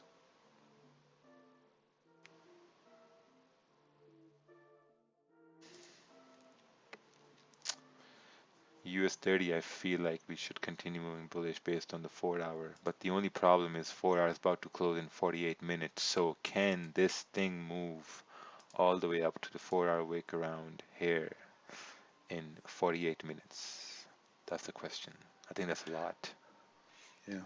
I think the other thing is too what we learned yesterday. Well, we didn't really learn, but we knew that the 9:30 market open reversed the whole move for what we had here. So if you're looking to trade US 30 and you're not really getting anything right now, you may want to wait till the New York Stock Exchange open and capitalize on the volume push that comes in there because we really don't have a volume push right now. So that might be an opportunity. And if we do hit a high, it may reverse like it did yesterday for a couple of hours and then create a new low and then drive back up again. Um, if you want to look at those plays, like yesterday we had buy stops actually that were perfect because they didn't get activated and the market dropped like 400 500 points. But if you were smart and you looked at the overall impression of the market, you would have caught buys going back up again because you realized that there was still optimism in the market and it was just Powell giving a speech, so that news didn't really influence the overall market. As soon as he stopped talking, the market rebounded again. So if you were watching US 30 yesterday, you could have capitalized on a heavy move that we caught, or that was discussed at 8 a.m. in the morning, and then it came back again to light back at 11 a.m. The exact same move, and it moved the exact same amount. So if you're looking at that, that's how you can plan US 30 as well. You might show up, if you're going to trade US 30, you might just show up at 9:30 in the morning and start your day then. You don't even have to start your day at 6:30. Start your day at 9:30 and evaluate where the positions are at that point. So that's a good opportunity for you as well if you are planning that, and then trade US 30 till about 11 o'clock, 12 o'clock. And then if you have positions, let them run for the rest of the day, and then just be cautious towards the end of the day when there's profit taking and there could be a pullback in the market.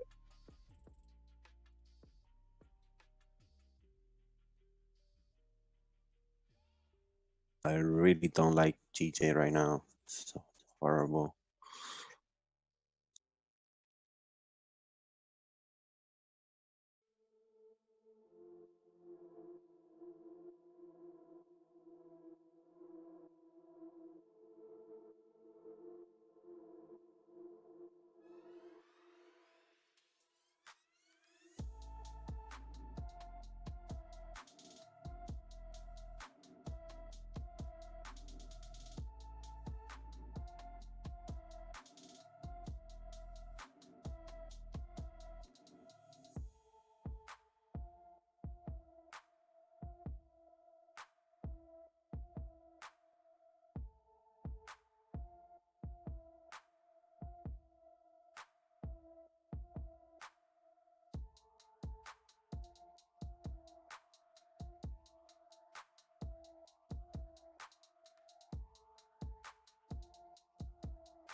Silence is deafening.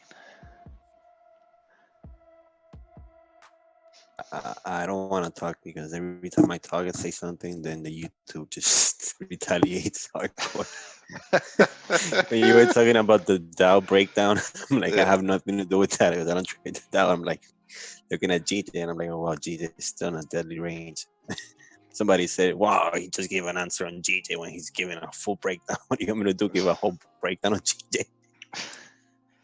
Ted, do you own live trading sessions in another market session? Nope, because this is the best market to trade in other than the London session, because London I'm sleeping for the most part. Sometimes I'm up, but I'm usually sleeping.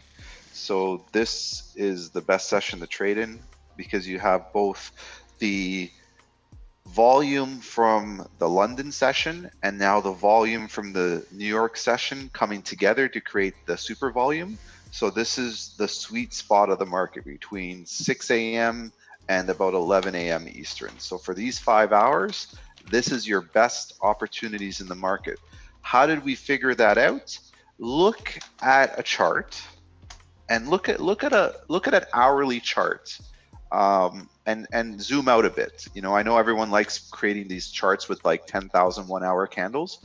And what you do is take that chart of any pair that you're trading and highlight the biggest candles. So just, if you have to print it out with a printer, you can do that. If you have to take a screenshot, you can do that as well. And just circle whatever you need to do to indicate the biggest candles. And then look on or open up an Excel table or open up a Word document, open up somewhere where you can write down information and write down what time did you see big candles form, whether they went up or down, what time were they forming. And if you do that over a 2-week period, I guarantee you're going to see a pattern. And that's really how successful traders have become successful, because they look at where the best opportunities are in the market and they plan for those opportunities. I did all this research when I first started trading. I traded the Asian session, I traded the London session, and I realized the effort that I was putting in on the Asian session and the London session based on the output that I was getting and looking at my health, looking at my opportunity costs. There was no value for me to trade all 3 sessions, because even if I was winning, I wasn't winning enough to make a big impact on my life, but I was sacrificing a lot more of the intrinsic things in my life, such as sleep, going out, doing things, having a life. It didn't make sense to me.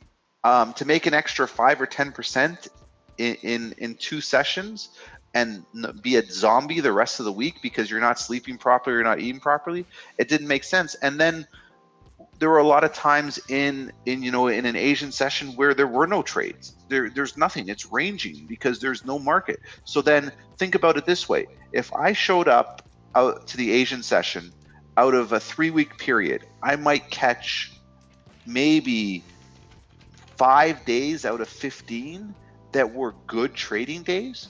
That's a waste for me. It didn't make any sense. So I stopped trading the Asian session. I can't trade the London session because I'm sleeping. So this became ultimately the best part, and obviously you get the most out of it. But then I know if I don't find a trade here in the London New York overlap, then pretty much my day's done, and I can go off and do whatever I want with my day, and I don't have to sit in front of the charts. Come 10 o'clock, 11 o'clock in the morning, if there's literally nothing to do, I'm done again till the next morning, and I don't have to worry about anything going on.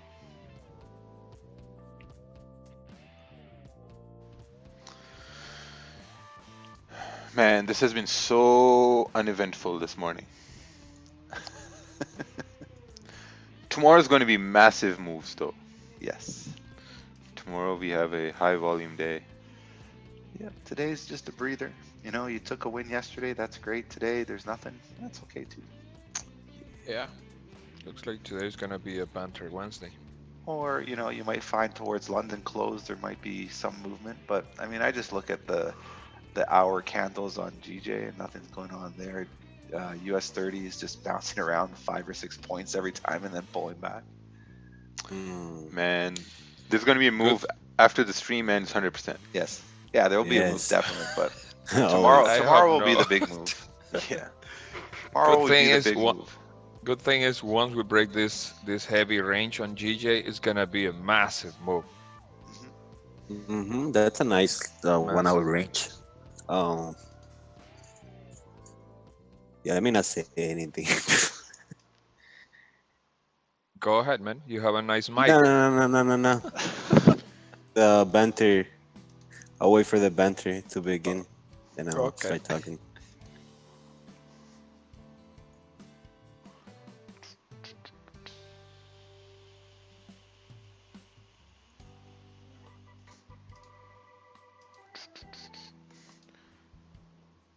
This is my favorite tune.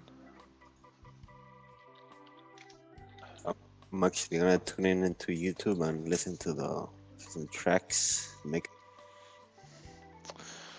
Based on that, should new traders just sit on these sessions and learn it, especially when you're talking, giving so much advice? Yes. Man, if I was a new trader and if I found this live stream, I just sit and listen. Just listen to what's being said, what's been done. I just listen because it's so. Every live stream is completely different. I'm getting my chain fixed. I'm at the strip club getting my thing. Oh. My magic keys arrived. Oh, nice. Have you played COD on 4K? No, I haven't. I don't play. I played Dota. I play COD on my TV. Over here. Yeah, I think most of GPJPY is going to break out closer to London Close or closer to NY Open. Please, how do I get magic keys? Well, if you don't know how to get them, then you can't get them. Yeah, I don't even have them advertised on my description there on YouTube. So if you get it, you get it. Which time frame do you advise to highlight the big candle? Well, guys, once again, it's very straightforward. Think about yourself as the best trader in the world and go through the charts because you're a new trader and look at all the money that's available, because each one of these candles, as an example, let's look closely. If I was to be the best trader in the world, I would have wanted this candle, right? I would have wanted these sets of candles here.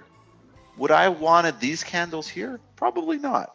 Would I wanted these candles over here? Probably not. So what I'm doing now is I've narrowed my focus down to finding big opportunities like this or big opportunities like this.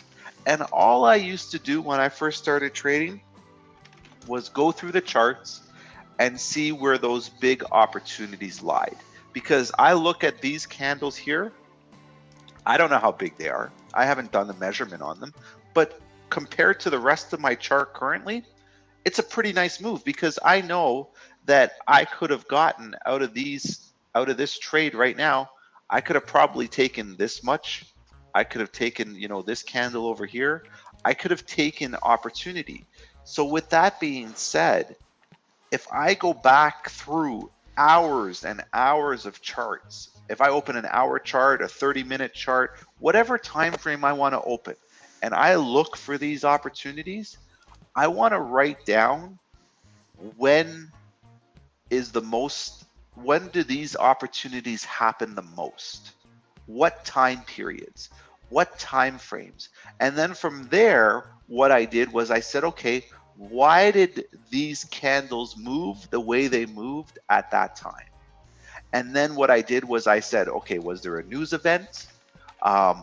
And if there was, okay, I can understand that. If there wasn't, what was my next step to figuring out why these candles moved? What did the daily candle look like the day before? What's the overall trend?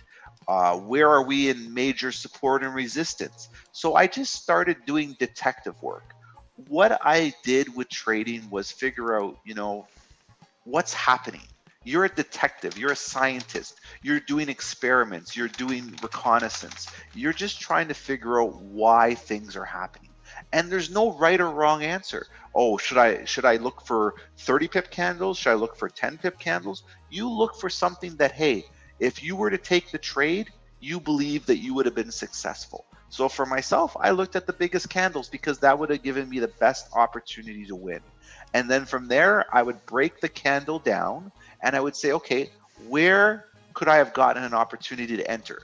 If there was no opportunity to enter, so as an example, if we look at, this candle over here, was there probably an opportunity to enter?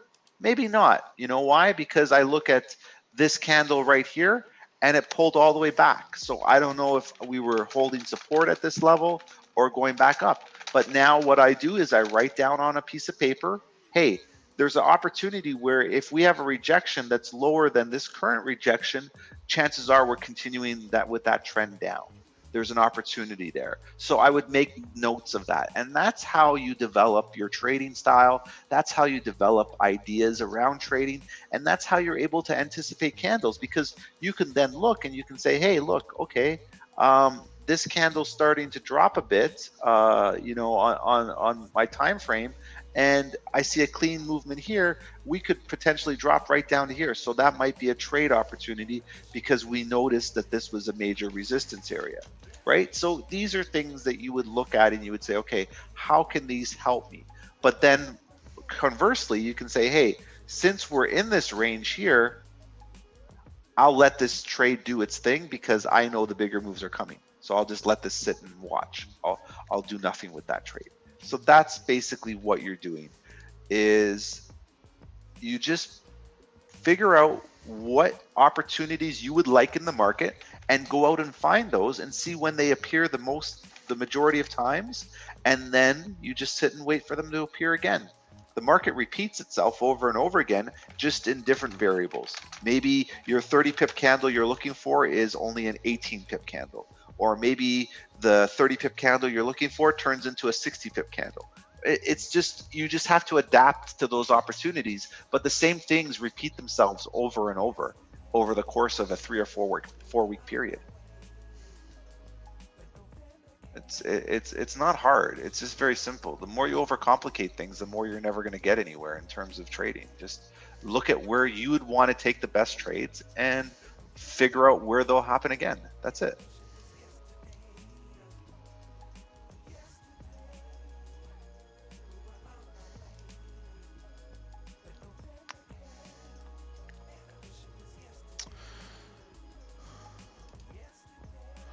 Housing GJ sells and kept getting stopped out. Well, that's the wrong thing to say. I think you need to really look now, see where your stop could have been. Either sometimes, you put your stops too tight, you put them above the 5-minute candles, 15-minute candles, which are like reconfirmation. So saying those things that keep getting stopped out, I can't win, that's really annoying to say. The best thing would be, I got stopped out, let me see how could I have not gotten stopped out. Like that thing doesn't help you get forward. When you're predicting where price action is going, do you look left at resistance support, just major areas?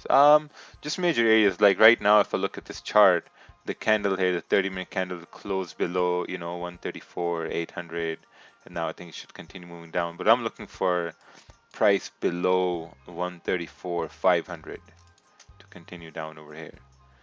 And I mean, if that happens in the next 30, 40 minutes, I might take it. But if it doesn't happen, then there was no trade today for me.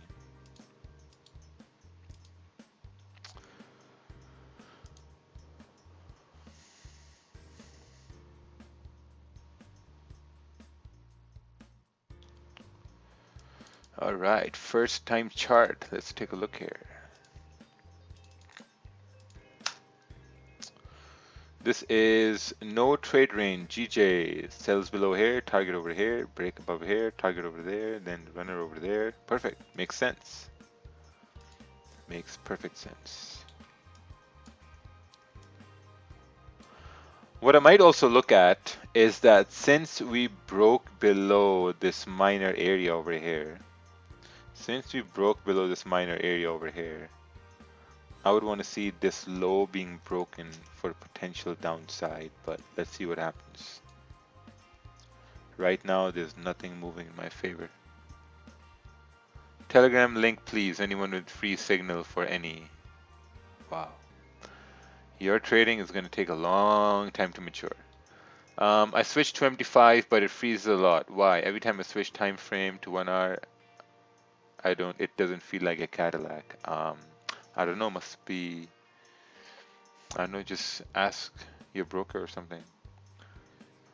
Maybe it's a mobile platform. If it's in the iPhone or Android, yeah, you may have some sort of frozen platforms on MT5, but computer shouldn't have any problem. Yeah, the computer doesn't have any problems, but I don't advise anybody to trade on their phone mobile with MT5 because it does freeze a lot.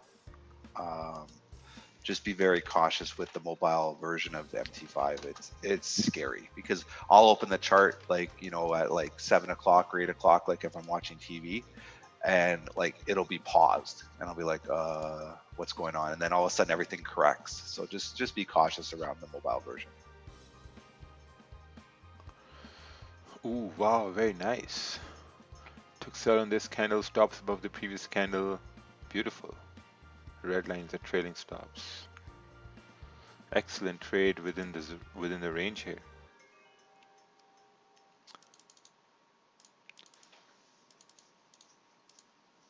I was journaling my last 100 trades. Out of that, I won 74 and lost 26. I found that 7 were lost due to spread. I don't understand how you can lose to spread, but I'll just take that as maybe you got stopped out and the trade continued your way. But for the remaining trades, I got no reason I lost. Am I missing something? Well, yeah, because you just said for the remaining trades, you have no reason. There's obviously a reason. So what you would do is take 6 time frames and map out your trade on 6 time frames. And I guarantee you one of the time frames has hit a major level, a major zone. And that's the reason why you lost. And the only way that you could avoid that is making sure that you've used multiple time frames and you're aware that when we hit a higher time frame zone or maybe a level that we come to, that there's a possibility that it will reject that area and then it will reverse. So if you're looking, as an example, when we look at GJ on the daily as an example, right? So you look at the daily, you can see at 134, 100, there's basically a huge zone, right? So when we go over here, we can see here there's a huge zone. So if I believe that GJ is going to drop from here down to here, I know that once we come into this area here, I have to be aware that it could reject at that point. So if I don't have that marked down on my 15-minute chart that this is a daily level, then when I take sells on the 15-minute time frame right over here, I now go into a zone and then it just pops up and you're like, but how did that happen, Ted? We were bearish all the way through. But then once again, you missed that one little area of rejection. And you can see it happens over here, over here. So these are little things that you have to put together. You have to be able to tell a story. And a lot of people can't tell a story with the charts. They're focused on one time frame, one pair, one idea, and then they try and just slap it onto the charts. The charts are like a NASCAR or like a racing car.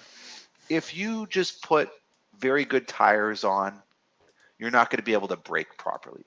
If you have a powerful engine and you don't have an exhaust system, you're not going to be able to get the maximum power. So think about building your charting out or your story like you're building a race car. You need multiple components to actually make sure that that car runs at its peak performance. And if that requires you working a little bit hard, a little bit more, or a little bit extra, then you have to do that. As a new trader, you're not going to see all these things right away. It's going to take time for your eyes to pick that stuff up. So it's going to take you longer to develop a trade, and maybe you're not going to get in as many trades as you think you should, but they're going to be more quality. And as you get more comfortable with understanding those nuances, you can then add opportunities to your trading plan. Maybe you get one trade a week because that's all you're good at, and that's fine. But as you get better, you'll see more opportunities. You'll be able to look at the 15-minute time frame and say, hey, it's probably going to bounce off of here, I'm going to take a buy, or it'll bounce off of here, I'm going to sell to that point. So you have to just let experience take its course, but give yourself the best opportunities to win by telling yourself the best story. Don't try and cheat and say, well, the 30 minutes bearish, so we're just going down. Tell the whole story. Make sure a lot of time frames align. The more time frames that align with your theory in the beginning, the better off it's going to be for you, because you know that chances are it won't reverse right away if you have 4 or 5 time frames that are bearish. But just be aware of major levels, because we could come right to a zone and you could be the wick at that point.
I find myself taking trades and seeing the candle whipsaw and not look good, but last few minutes pushing really hard to my target.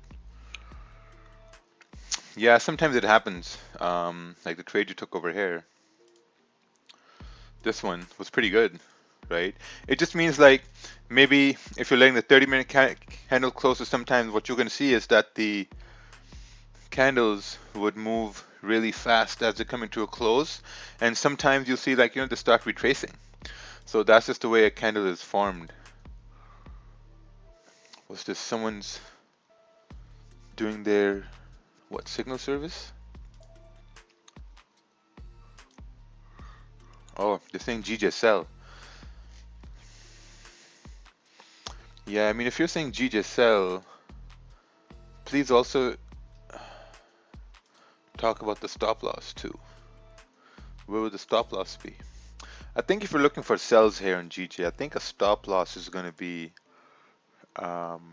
if this is okay. So this is the second 15-minute candle is going to start on GJ right now.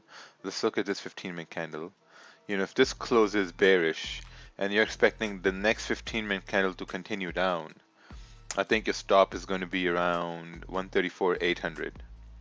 It's like 9-10 pips. And then you're anticipating price to drop another 20 pips. Yeah, I think that could work within this range. That could definitely work within this range. I mean, if you're looking for sells, there's a guy there in the YouTube chat there. He was talking about sells, but they never gave the stop loss or take profit. All right, let's take a look at I this. put him on timeout. He was spamming. Oh yeah, I saw that. He's just saying GJ sales, GJ sales, GJ sales. That's a wrong chart. Whoever sent that chart. Wrong chart. Oh, that was. Come on, man, you sent the wrong chart.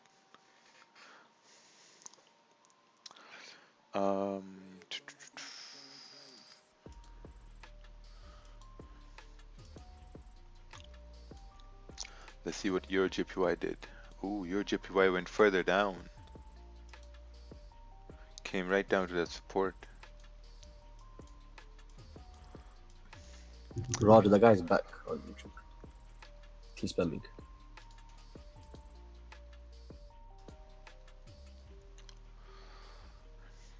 Okay, got it.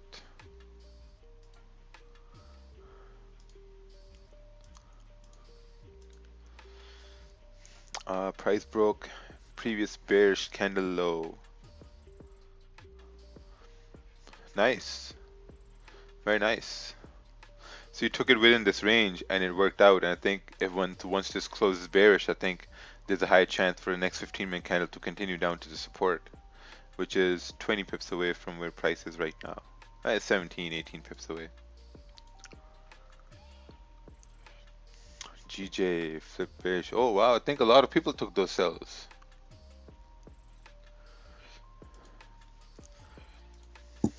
Yeah, I was actually gonna take an entry, and that's Wow, man, no one, FOMO.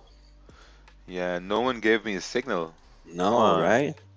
Except this dude, like, super late. I give you guys signals all the time, and no one gave me a signal. Hey, Raja, take this trade. All right, let's take a look at this. This is stop loss above the 30-minute candle, minor resistance formed. So, That's what a happened? sell. Bro, I mean, I'm gonna mute you now. So, I mean, what you need to enter is what you also need to say is like, okay, like if it take profit, did it hit take profit, or are you still in the trade, or did you close a percentage of the trade, or what happened in this area? That's something very important, because if you didn't take profit and if you're still in a trade, then I guess you need to reevaluate what are you going to do once this candle closes. Are you going to close like a little bit of it and put stops in like profits, or would you leave a little bit of it running with stops above the candle? So those I think plotting those things on the chart are really important too, because that kind of like tells me or whoever's looking at the chart like what's happening right now. I find myself a bit stressing sending chart beforehand, but after I send the chart anyway, been a loss. Sorry. Oh yeah.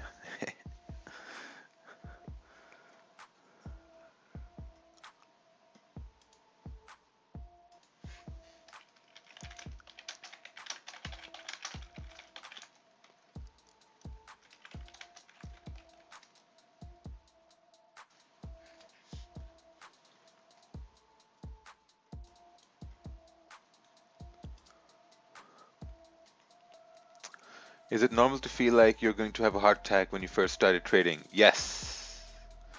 In the start, it wasn't. In the start, it wasn't stressful at all to take a trade because I think I was new and I was very naive to what the market is capable of, or actually what you are capable of doing more damage than you want you know, to yourself, obviously, but when I started learning more and when I started losing here a little bit or when I started removing my stops and really started taking those high percentage losses, I started to get more like anxious when taking trades. I started to get a little bit more stressed out by losing trades because I was learning a lot and I was losing based on my own perceptions of where the market is going to go, like moving stop losses, like removing stop losses at the same time, over trading, over risking. But then same time, I think after a while, what happened was like I really realized that the best way to go forward is just basically not to overtrade. And people ask me all the time, "Hey, how do you not don't overtrade?" You just don't. You just you just like this thing goes off in your mind. You're just like, okay, you know what? There's going to be no overtrading now. It's just that one day you wake up, you're like, okay, you know what? Now it's just going to be like pure discipline.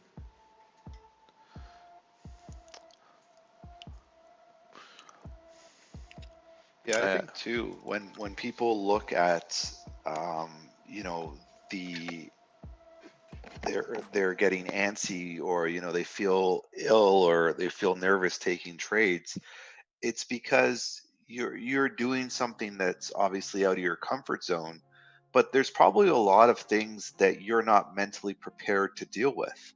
And this is the thing I think a lot of traders don't want to admit, because ego gets in the way.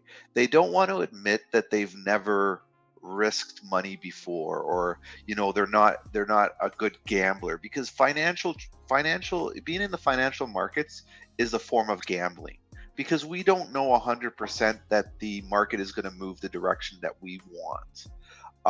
And I think a lot of times people aren't used to having that sense of no control.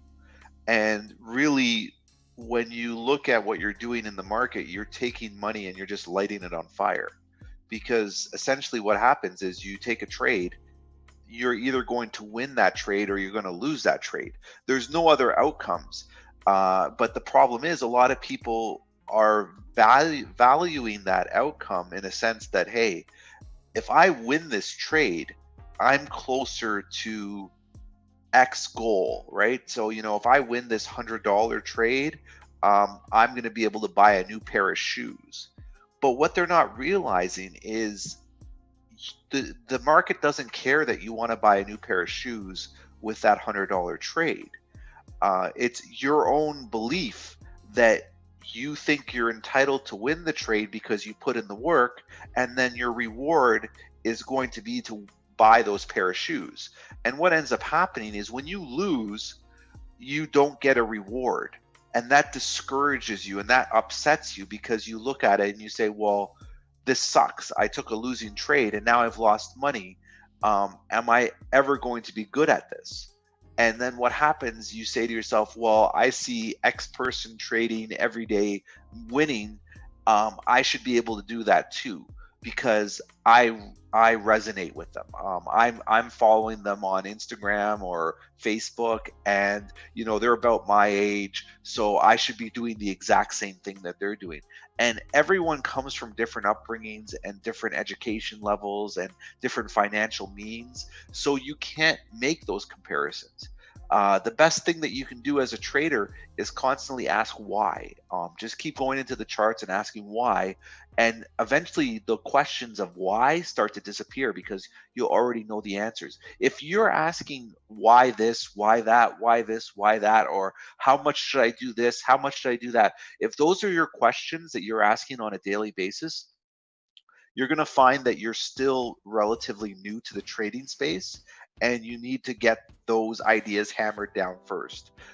You need to build a plan. That plan needs to be a framework, but at the same time, too, it has to be fluid. You can't turn around and say, well, my plan is to trade London session, trade the USD or Euro USD. I'm trading at London Open and I'm looking for 10 pips. It's like, yeah, but what if you don't get that? What if the 10 pips came before the London Open? What if the 10 pips comes after London Open? Like, what are we doing in those moments? Like, we should be blocking off a time period that we're looking for an opportunity in a trade. Maybe the trade, like in the New York session, comes right at 6:30 or 6 a.m. Then you're done for the rest of the day. That was your opportunity, right? So you have to get used to being very fluid and accepting that you really have no control over outcomes. All you can do is manage your risk and manage your time in the markets at that point.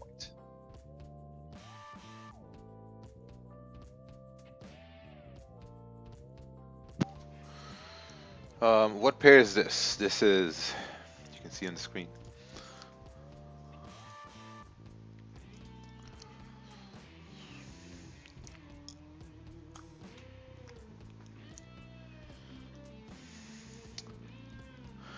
So see now when you see the chart here on GBJPY, look how it's just moved up and down. And like, you know, if you've taken losses, what you're going to do is you're going to look back at the chart and you'll ask yourself why.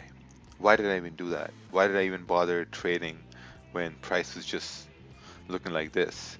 I mean, one thing that was running through my mind was that if we start creating support, may start looking for buys for continuation up as we come into the NYC Open here soon. You know, might.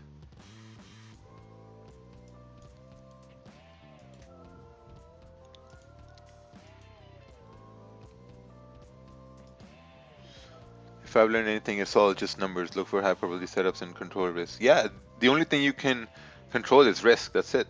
That's the only thing you can control, risk. You can't control the outcome. You can't control how much price is going to retrace. You can't control how much it's going to continue to go up. You can't control if it's going to fill the whole wick or if it's going to fill, like, you know, partial wick. You can't control that. You can only control your risk and how much you're securing. No more GJ sales for me. Have a great day, everyone. Oh, stopped out again. Man, I haven't taken a single trade. Not a single trade. I've been here for 2.5 hours and I haven't taken one single trade. No trade. It's a no trade day.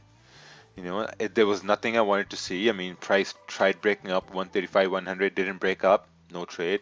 Came down and then it was just like, I didn't want to trade in this range here, and then it was just like, whatever. You know, nothing happened at all. No trade. What's this? Shoes? Are these shoes? What are you looking at over here? Forex.com. Man, I thought these were shoes. These aren't shoes. There was some guy on TikTok I was watching yesterday, and he's like, "Hey, I made $8,000 yesterday, and I used Forex.com." And I was like, "Oh my gosh, that's the worst brokerage in the world. How did that guy make $8,000?" And I use Forex.com. Because they charge you for not trading. Oh, really? Oh, yeah. If you have your money in there and you don't trade for, like, if you're not trading, they charge you a monthly account fee. Oh wow, monthly account fee. Yeah, like they take money out of your account if you're not trading. Could you imagine? Yes. They're so proud of their spreads. This is almost a 2-pip spread, 3-pip spread on USD CAD. So they're so proud, man. Wow, that's confidence. Oh boy. Now I've got this dodgy broker that whose name shall remain anonymous, but Like I'm trying to take my money out, and it's like they put all these like complex rules in. You know, like you've got to, the amount you put in, you can only take out half of that at one time or something. And it's been ages me trying to take out all my money at once. You know, and it's like, and then they charge you a fee again every month if you don't trade. So I'm just having to open up like small trades every month until I can get my money out. Yeah, that's a pretty weird policy. Wow, 3.5 pip spread, 3.5 pip spread on GJ. These people are so proud of having these spreads. Man, wow. That's like Brendan Carter. But anyway, GJ's right over here now. Oh wow, US30 is falling. Yeah, US30 is about to flip the 4-hour bearish. Since you've been trading GJ for quite some time, how often do GJ range movement? Yeah, I think it happens like once a week. Yeah, once a week it just ranges. And then you get that break like by London close, you know, sometimes about like NYC open.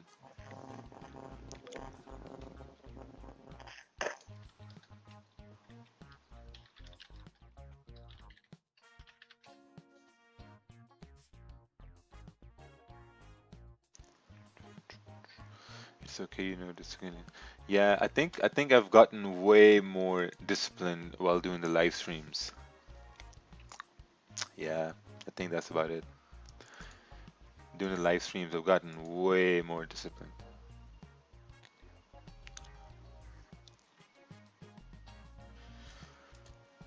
Yeah, I think this forex.com domain name was expensive, so they have to probably cover for the price there. Damn, it's pretty crazy. Forex.com. They have shoes? They make shoes? Someone was trying to send me a link about some shoes, and then that conversation died. Oh yeah, Derek, there he is. When you have a trade idea and it ranges for the next 4 to 15 candles, 4 15-minute candles, what signals would you look at to keep it or take it out? Let's take a look at this trade.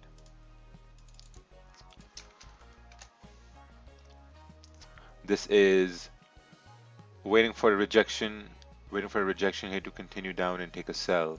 Okay. Oh, okay. Yeah, yeah. You know what? What I would have done? I would have done is when I would have seen this candle go bullish, I would have closed out 50% off my position. That's what I would have done. 50%. And then when I would have seen this one go bullish here, you know, after this one being bearish, then I would have closed out another 50% because now I'm in a trade for too long. And that's exactly what I do.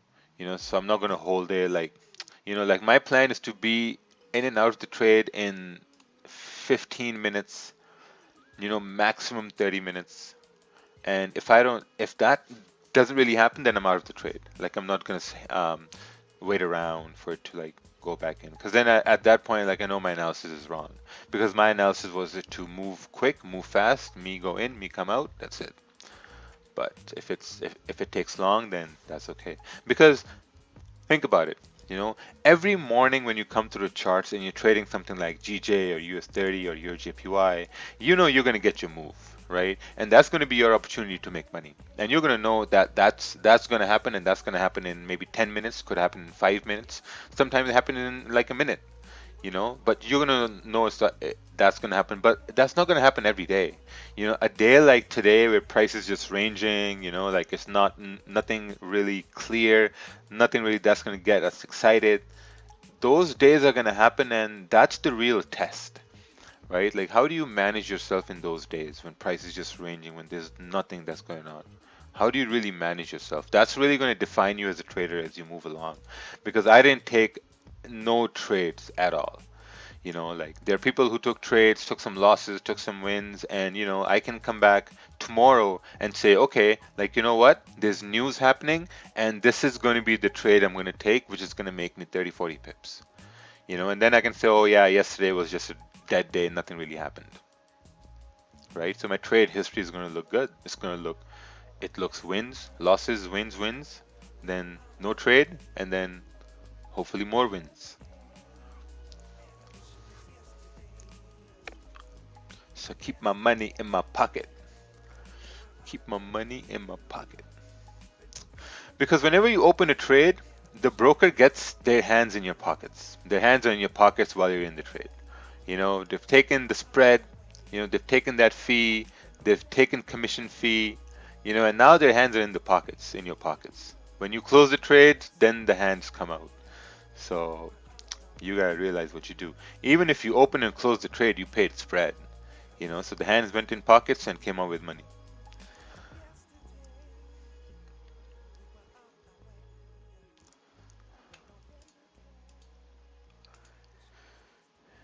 Yeah, so this 30-minute close bullish here, it should continue pushing. I mean, at this point, you start to ask yourself that, okay, if there's going to be volume in the market, where is price most likely to push? That's what you got to ask yourself. And as we come closer to times when there's volume in the market, you start looking to see that, okay, where can we most likely push? So if we look on the 4 hour, 4 hour is bearish. So it's most likely price may continue going bearish, right? Because 4 hour, this one came down, went up, came down, and now you got to see, okay, if this is the time of volume, where will it most likely to go depending on the previous candle? So based on that, it seems like it could go down. Looking on the 1 hour, 1 hour is also making lower lows, lower highs. So if we're moving in, if we're moving in the time when there's going to be volume in the market, now you start to see that, okay, where would this 1 hour go? Right? Will it continue going bearish to the next support, which is at like 134.520, or will it go up towards 135.100? Right? You can't take a buy because the previous candle was bearish, you're making lower lows, lower highs, right? If you're going to take a sell, your stop is going to be above the 1 hour candle high because now you're expecting this 1 hour candle to continue making lower highs and lower lows, right? And if that happens, there's a very high chance the movement could be going bearish when volume comes. And then obviously someone can say, oh, well, it's our support over here. Yeah, but like when there's volume in the market, that's when zones and supports are really broken. So that's what you're going to look for. That, okay, if there's volume coming in now, then there's a high probability that this zone might get broken, or like, if the 1 hour doesn't go bearish and the 30 minutes stays bullish, then there's a very high chance that this area gets broken. So in easier terms, I'm saying it can either go up or go down. But you got to be aware of what will make it go up or down. That's the whole point. So for the 1 hour to go bearish, you would need this 30-minute candle to go bearish. Or you would need, if you look on the 15-minute, you need maybe this 15-minute to break the lows right over here for you to say that, okay, now the entire 1 hour might start going bearish. Yes, those are like little things. Do you recommend any good books on how to handle the stress of trading? Yeah, just close your eyes and just imagine yourself a profitable trader, and then keep your eyes closed, and then just imagine how are you a profitable trader. Do you take 1 trade a day, or do you take 10 trades a day? And what you're going to imagine is you're going to imagine someone successful who wakes up in the morning, comes through charts, take 1 or 2 trades, wins a trade, goes about his day, loses a trade, and does the same thing, goes about his day. Does what he wants to do, and come back the next day. That's a successful trader. An unsuccessful trader is someone who comes on, takes a trade, wins a trade, takes another trade, wins a trade, then takes a third trade just because his buddy told him to, and then he loses the profits. And then he takes another trade, and then he loses more. That's an unsuccessful trader. So you got to see where you put yourself in. Make 2 columns and just do that. I really think people are too immature at a young age to be trading. I think you need more life experience, and when you see more adversity, or you see different changes in things, you realize everything takes time. I think the world is in instant gratification mode, and they don't understand what hard work is. And I know I get beat up all the time from everybody saying that, but when I was in school, we didn't have the internet. I mean, it sounds as stupid as it sounds. We didn't have the internet. We had to go to a library, and you had to sit in the library and you had to research with a book. Like, you actually had to go to the library and go to the librarian and say, I need a book on physics. And they'd be like, okay, it's in section 5-63. And you'd actually have to go there, look for the book, open the book, read the book, and figure out where the information was that you needed it. And that taught you a lot in terms of research. With Google now, you just type in the question, you get the answer.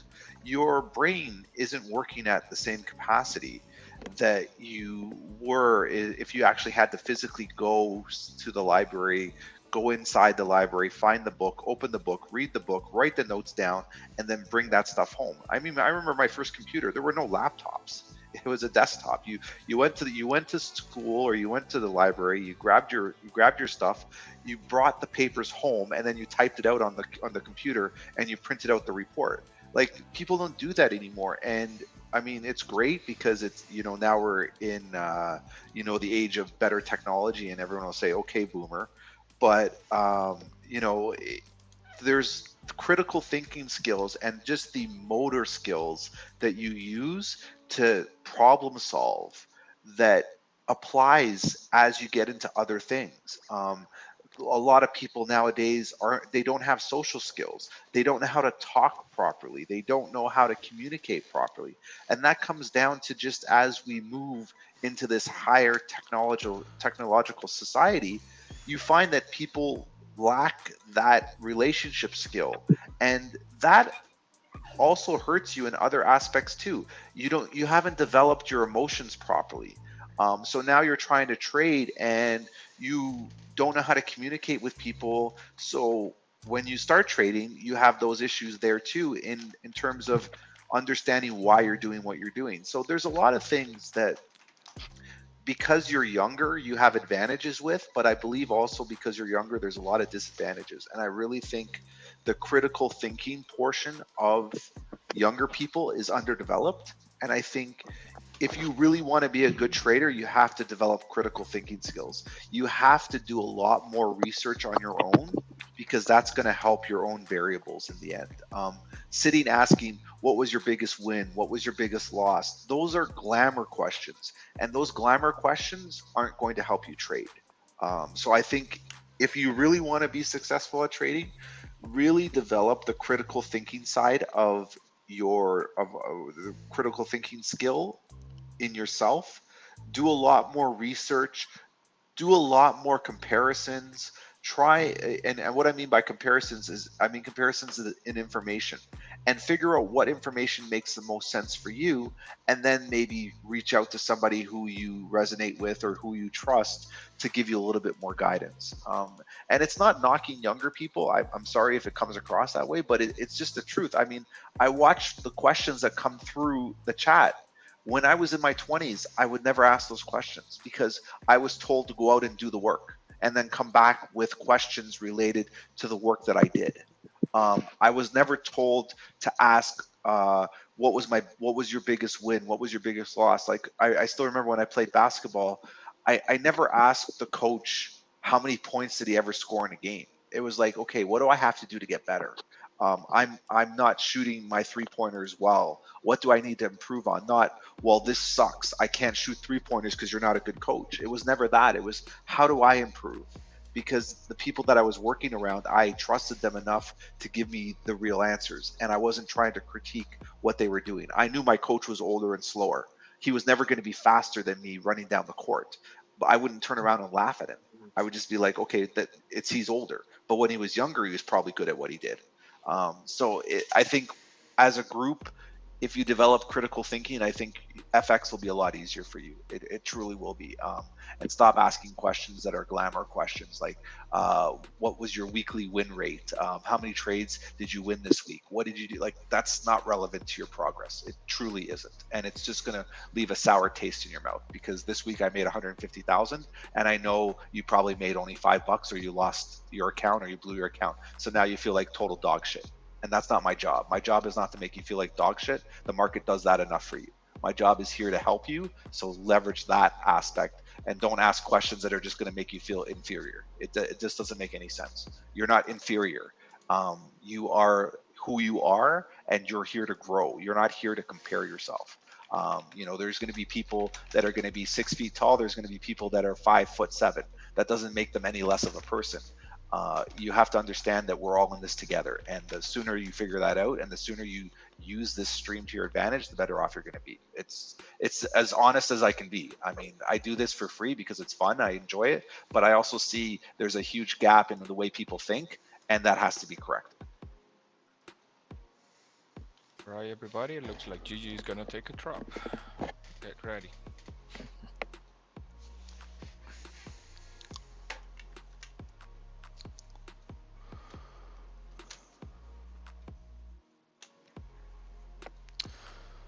To be fair, I have a plan, but just in its early stages, I will not blow my account. Oh, beautiful. Yeah, I entered a sell, and then I put my stops at BE right away because I don't want to take a red day today. Just because, cool. just because I got impulsive, with the sell. It was just there, and I just couldn't miss it. Yeah, me too. Oh, we have Saul Lozano without a shirt here today. I hope you're wearing pants, damn. man. I hope you're wearing pants.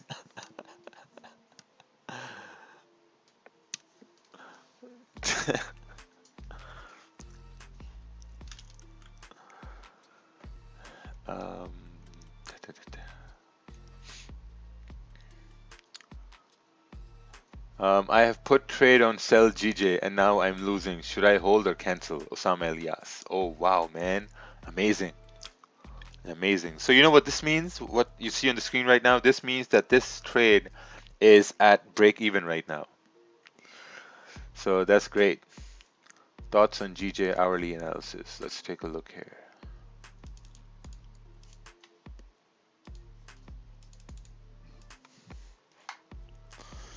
This is GJ. If we retest this level, aiming for it to continue down. Caught this Asian session. Okay. Okay. You also got to make a plan what's going to happen if it breaks below this area here. Waiting for a candle to close below 134,500. Yeah, makes sense. Makes sense. I'm actually taking this was a very, very, very risky trade. One reason why is because this I took as the price was breaking the low. The 15-minute candle here is closing here.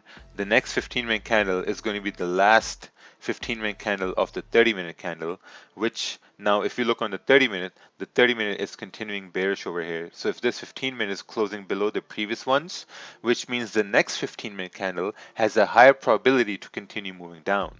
And that will push the overall 30-minute candle bearish to target right over here. Right? So that's the whole idea. And if the volume is right, and if it's enough, then we're gonna break that that previous support more than likely. Yeah, My exactly. my second target, it's 134 200.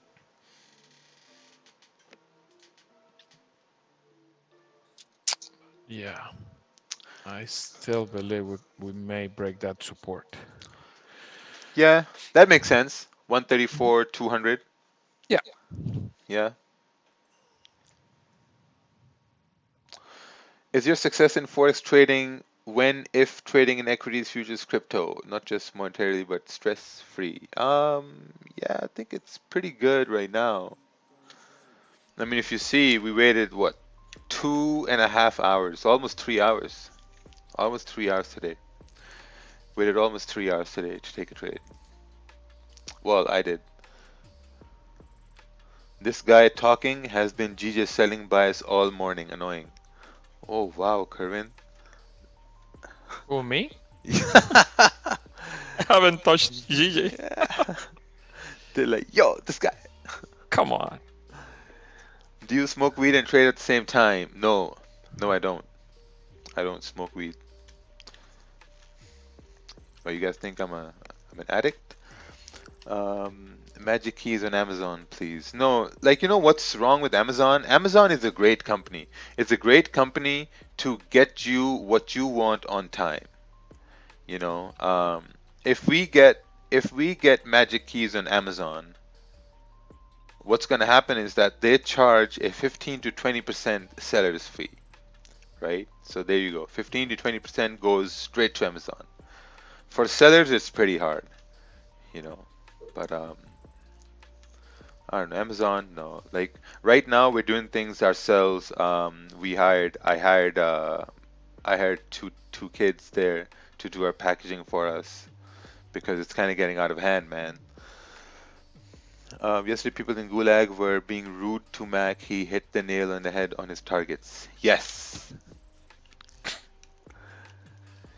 Yes. Okay, help me with this one, Raja.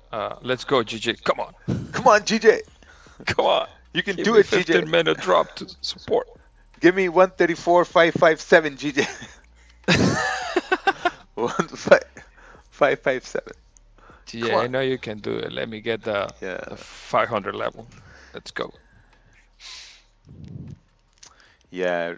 Like right now, if you're in this trade, man, you should just put your stops. Like if your entries are somewhere on this candle, just put them at break even, or just yeah, I would just have them at break even.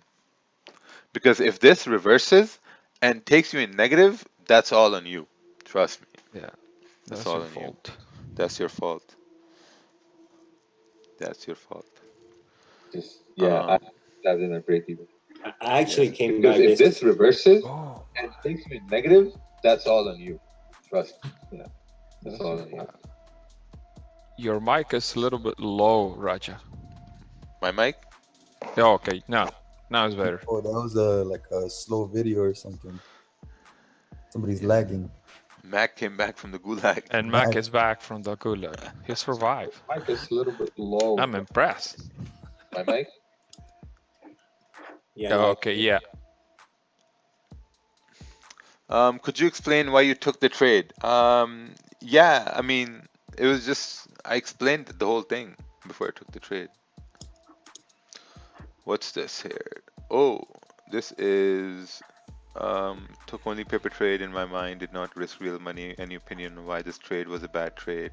Yeah, so this was based on the 1 hour. The 1 hour was already bearish, right? 1 hour was making lower lows, lower highs. 4 hours was closing bearish. The 30-minute candle closed like meh, you know, nothing really good. So the bias was bearish based on the 1 hour because we were making lower highs, lower lows. Once the 15-minute broke the low of the previous two 15-minute candles, that's when the sell was taken. Have I not secured profits? No, I closed my trade at break even. I closed at like $13 profit, $16. Yeah. I opened a one lot sell and then I closed like $16 profit. That was it. But this would be so great if it continues down here without moving above this area here. Hey, beginner trader who came in hot and got stomped. I started reading the book you recommended yesterday. Do you have any other recommendations to learn best practices? I think the number one best practice you can do as a trader is going to be when you really stick to one or two trades. One trade, two trades, that's it. And just study them. Then just study them and to see, okay, why did the candles close the way they close? Like if this candle is going up, and someone's going to lose this trade, let's say, and then you can say, okay, why is this candle moving up? Why did this move up? What was there on the 30-minute? What if, look on the 15-minute, you go down to 5-minute, you're like, okay, well, maybe there was some sort of a resistance here or like a support here on the 5-minute. Maybe that's why price was rejecting that. Then you start to look at those things. So in future, if you take a trade and if price starts moving down, then you can say, okay, well, maybe on the 5-minute as well, we had clean candles. So maybe that's why there was a high probability that price continued moving down as opposed to only seeing them on the 15-minute, right?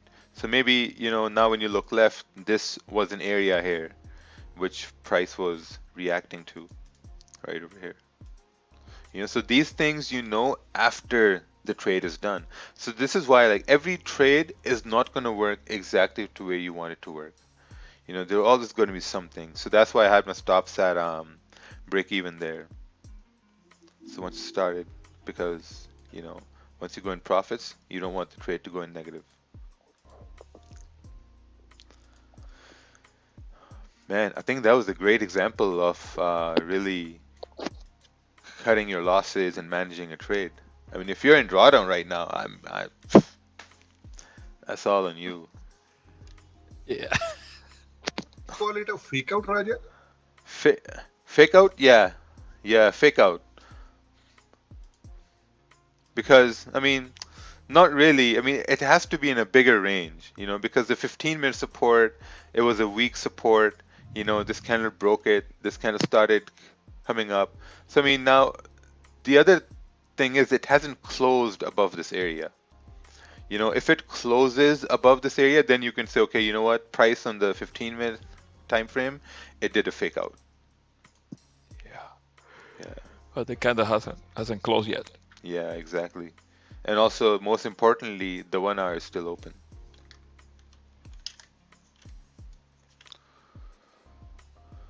Also, the trader who said he came in hot, I suspect he's probably not using the right risk management. 1 or 2% sounds like he's over leveraging. So that may be another extremely important principle to adhere to. Exactly. Like right now, I just took one trade in this range, and I think that one trade was enough for me to tell me, yeah, I better stay away from this range. GJ 4 hour. I think there's a lot of support. Yeah, there's a lot of support. There's a lot of support. There's a lot of resistance too. It's just trash. I'm gonna leave. This is just trash. And my time to trade has also ended. So yeah. And we're gonna see a huge move later on. Because the market makers are watching us, right? They're like, all right, guys, these guys are about to leave. They're about to leave. Let's press the button.